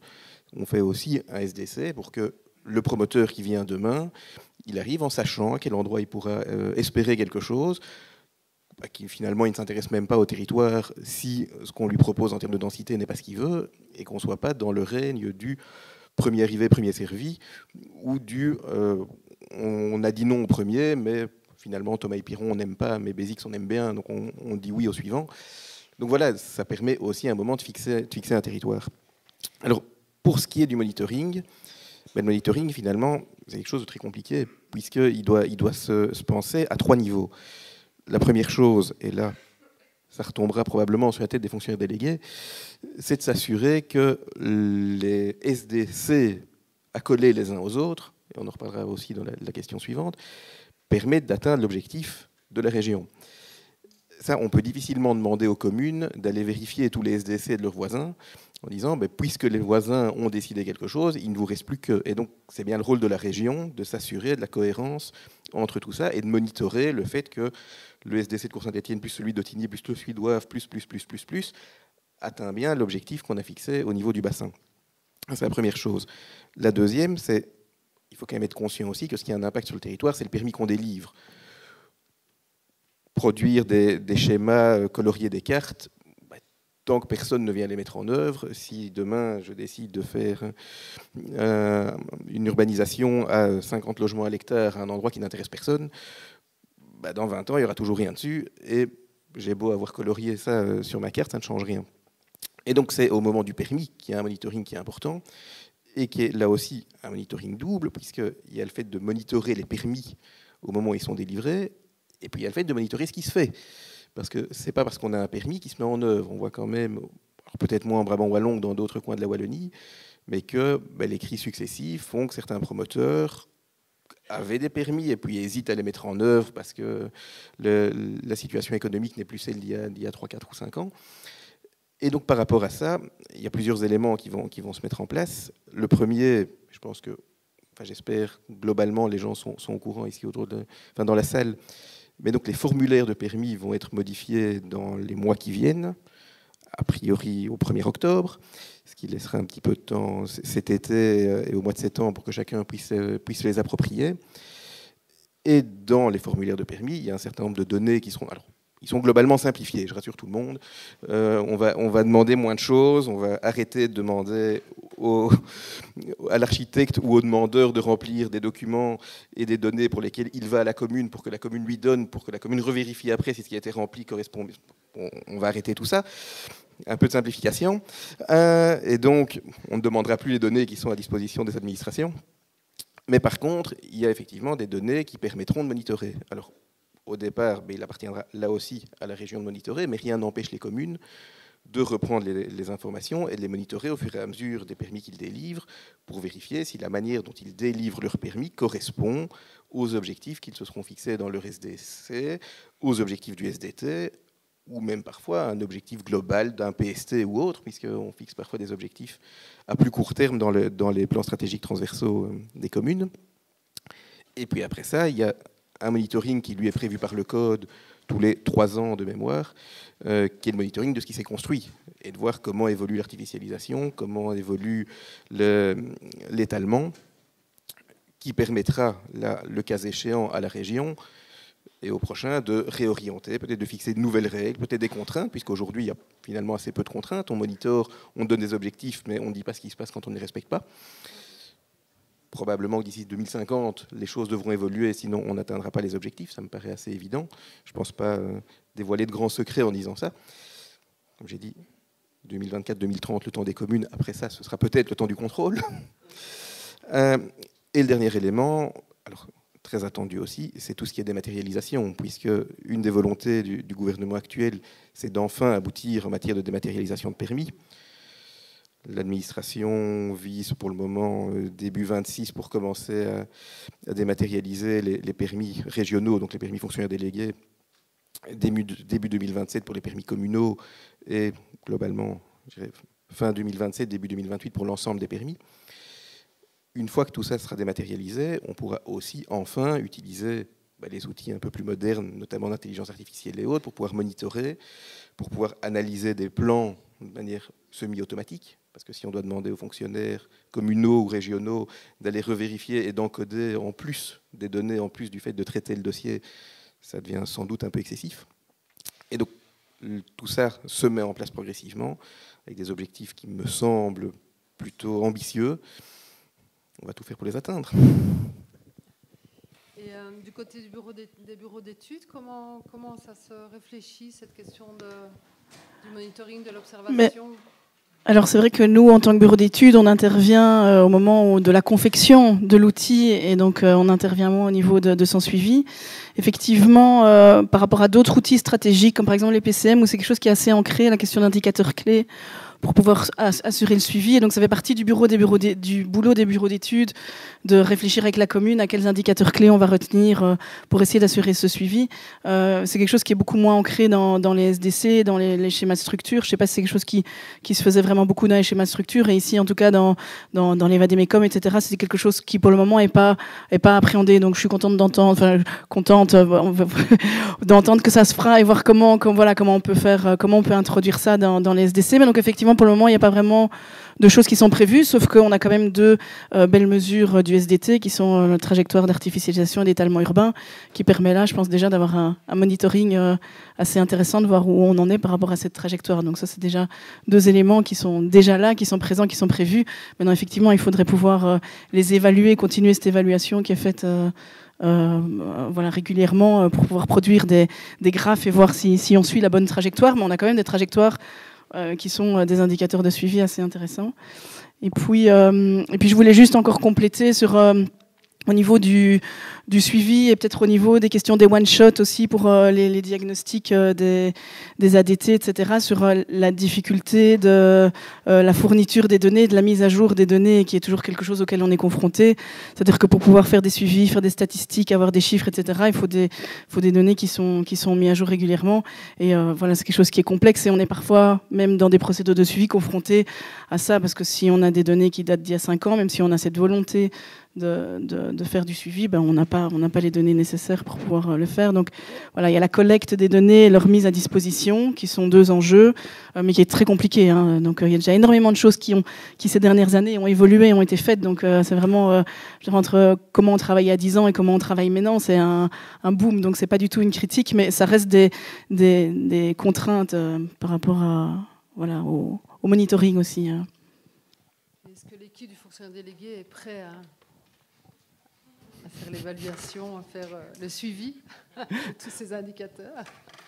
Il n'est pas seul ici. Nous espérons franchement, effectivement, que l'arrivée du permis dématérialisé va le permettre de le faire. Aujourd'hui, très concrètement, avec les outils papier qu'on a et le logiciel qu'on a, c'est excessivement difficile. Donc, en l'attente du permis dématérialisation, on va devoir compter essentiellement sur les données communales pour pouvoir... Enfin, l'outil, j'espère, c'est ce qu'il appelle donc gestion de permis, permet de sortir certaines statistiques, mais on ne va pas dans le détail, effectivement. Donc là, il y aura un vrai travail de collaboration à faire au départ, mais assez rapidement, on l'a dit, au niveau timing, on va arriver au permis dématérialisation qui permettra d'avoir ce monitoring. On n'est pas du tout dans la culture du monitoring au niveau actuellement par rapport au schéma de structure, donc c'est quelque chose d'assez neuf qu'on va devoir tous découvrir, qu'on va devoir tous mettre en œuvre de manière, je le disais tout à l'heure, pragmatique.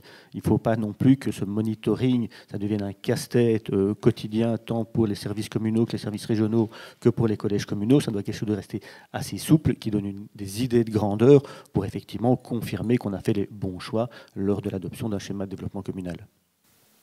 Merci. Et la dernière question sera sur la supracommunalité, qui est, on en a déjà parlé, évidemment un enjeu super important. Je le disais d'emblée, voilà, réfléchir un schéma de développement communal, c'est bien à l'échelle même de la commune, mais on ne peut pas se passer évidemment des dynamiques supracommunales. Et donc finalement, comment réfléchir cet enjeu-là, cet enjeu macro, au travers des travaux qui sont entamés là maintenant? Alors, la question de la supracommunalité est effectivement une question compliquée, puisque l'outil, le SDPC est possible, ça a été dit, ça n'est pas nécessairement d'un grand attrait pour les communes. Le schéma de développement pluricommunal peut être fait et remplacer le schéma de développement communal, mais quelque part, pour une commune, c'est un peu se dessaisir d'une partie de son pouvoir. Tout chef de cabinet adjoint que je suis, donc ça a été dit, je suis aussi échevin. Probablement que quand Monsieur le ministre m'a choisi, il savait que j'avais une vision malgré tout municipaliste par ailleurs. Donc il y a un choix qui est fait. Le cœur du système reste la commune. Et finalement, mais de nouveau, comme ça a été dit, il appartient quelque part à la tutelle régionale de pouvoir s'assurer que les communes ne divergent pas d'un objectif global, tout en permettant à chaque commune de gérer son territoire comme elle l'entend. On est dans un système vraiment centré sur la commune par rapport à tout ça. Alors, c'est vrai que le choix du panel ici est assez intéressant, puisqu'on a une centralité globalement qui va de Cour-Saint-Étienne à la Hulpe, en traversant Ottigny, Wavre et Rixensart, avec des réalités différentes tout au long de cette centralité. Alors, comment est-ce que tout ça pourra se régler? De nouveau, David à côté de moi va faire une drôle de tête quand je vais le dire, mais il appartient quelque part à l'autorité au-dessus, donc à l'autorité régionale, de pouvoir contrôler ou orienter les choses de manière correcte. Dans ce cadre-là, alors on n'a pas modifié le code tous les 40 jours, mais on le modifie quand même une fois de temps en temps où il y a des choses qui se préparent. Il y a une volonté de pouvoir ramener l'avis du fonctionnaire délégué plus tôt dans la procédure de schéma de développement communal, puisqu'aujourd'hui, le fonctionnaire délégué, il remet son avis globalement quand tout est fini, en disant ça a été bien fait ou ça n'a pas été bien fait, ce qui est un peu tard pour justement s'assurer de la cohérence. Donc il y a des projets de modification décrétale qui permettraient de justement reprendre cet avis plus tôt pour que le fonctionnaire délégué puisse s'assurer de la cohérence des outils les uns par rapport aux autres. De la même manière, il y a des questions au niveau de la capacité de la tutelle à refuser ou pas un schéma de développement communal, de voir dans quelle mesure il faut autoriser la région à refuser un schéma de développement communal qui divergerait complètement de l'enjeu supracommunal. Mais la volonté, elle reste bien de laisser le pouvoir principal à la commune, tout en s'assurant effectivement que les pièces du puzzle s'accordent globalement. Et peut-être l'expérience de Rixensart pour clore ce débat. Mais oui, en fait, il y a une chose dont on n'a pas vraiment parlé aujourd'hui, c'est la mobilité. C'est vrai. Et j'avais posé la question au ministre de l'époque, et effectivement, le SDT, bien sûr, Éric Sansard, 2 gares futures RER, une connexion à l'E411, c'était normal qu'on définisse une densité haute. J'ai pas de souci avec ça. Mais la supracommunalité s'applique pour moi beaucoup plus à la mobilité. Quand on a un projet à Autigny-Louvain-la-Neuve de 2000 logements, c'est sûr que la Hulpe va le ressentir, parce que la Hulpe est l'entonnoir du Brabant wallon vers Bruxelles. Et la supracommunalité, c'est pas facile à dire, ça. Supracommunalité devrait, à mon sens, s'appliquer beaucoup plus à la mobilité, au problème de mobilité, qui est un problème, et vous le savez tous, typique du Brabant wallon. Les routes viennent n'absorbe plus en fait, et de moins en moins le trafic. Essayez d'aller à Waterloo un samedi matin, vous allez voir comme vous allez vous amuser. Donc la supracommunalité, et c'est vrai que les communes, en règle générale, donc il est fin et donc il le sait aussi, on parle très difficilement même à nos voisins. On a des zones de police communes qui nous permettent, par exemple, le Rixensart, la Hulpe et l'Anne, on se parle, mais c'est via les zones de police, paradoxalement. Mais c'est vrai. Et on devrait en fait instaurer une supracommunalité beaucoup plus structurelle qu'elle ne l'est actuellement. Et c'est vrai, le retour de la commune par rapport à ça est un vrai besoin.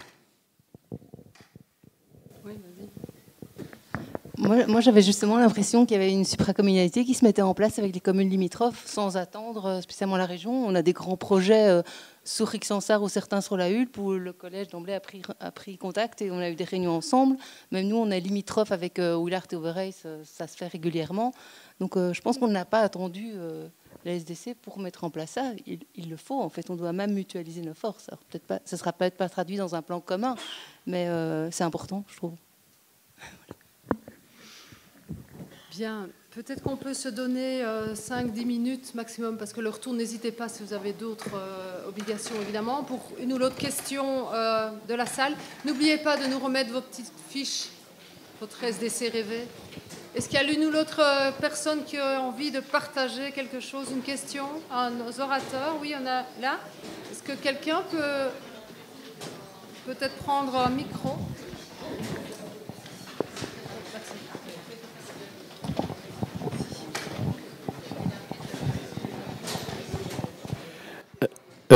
Oui, je voulais poser une question un peu pratique. Et, comment est-ce qu'on évite le football panique avant la mise en place du nouveau SDC? Comment est-ce qu'on évite que dans certaines communes, en fait, plein de gros projets arrivent et où les communes essayent de délivrer le plus vite possible des permis pour éviter de devoir répondre aux objectifs des nouveaux SDC? Voilà, ça c'était une question assez concrète et assez précise. Je ne sais pas si vous avez une réponse. À qui voulez-vous poser cette question? La question subsidiaire. Faites-vous plaisir. Faites-vous plaisir. Je vais juste prendre un tout petit peu la main. Il y a comme déjà un aspect qu'il faut prendre en considération, c'est qu'au niveau des centralités telles qu'elles ont été définies au niveau du schéma de développement du territoire, elles ne vont pas créer la rareté du terrain. C'est déjà une chose qu'il faut savoir. Le but aussi, quand les schémas de développement communaux vont vont pouvoir éventuellement reformater les dites centralités, il y a un minima qui doit être conservé. Il y a la possibilité de créer de nouvelles centralités. Donc l'objectif, en tout cas, n'est pas d'empêcher la construction, d'orienter la construction, effectivement de l'optimiser au niveau d'éviter de trop artificialiser les terres et de venir recentrer le logement dans certains endroits, mais on ne va pas créer la rareté. Donc je ne pense pas qu'au niveau des promoteurs, en tout cas des gros promoteurs, il y aura nécessairement une volée de dossiers qui vont arriver sur le terrain par crainte des schémas de développement communaux. Et je pense qu'il y a plusieurs promoteurs dans la salle qui pourront peut-être le dire. Peut-être une deuxième intervention. J'allais peut-être compléter de manière très très courte. Alors, il y a deux choses. Soit la commune, effectivement, c'est un peu ce que vous laissiez entendre, décide de délivrer des permis. Et ça, face à cette situation-là, on est relativement démunis. Soit la crainte, c'est de se dire, moi, commune, je lance un schéma de développement communal et qu'est-ce que je vais faire pendant toute son élaboration pour éviter que le promoteur ou que les gens ne profitent de cette de ce temps-là pour essayer de sauver les meubles. Et là, pour ça, le code est plutôt bien fait, puisqu'on peut refuser des permis sur base d'un document en cours d'élaboration. Et donc, pendant 3 ans, la commune pourrait dire, moi, tous les projets de plus de X logements, je vais les geler le temps d'avoir élaboré mon schéma de développement communal pour m'assurer, justement, que ça ne diverge pas complètement. Donc ça c'est prévu par le code. Ok, une deuxième question au niveau Serge, ici.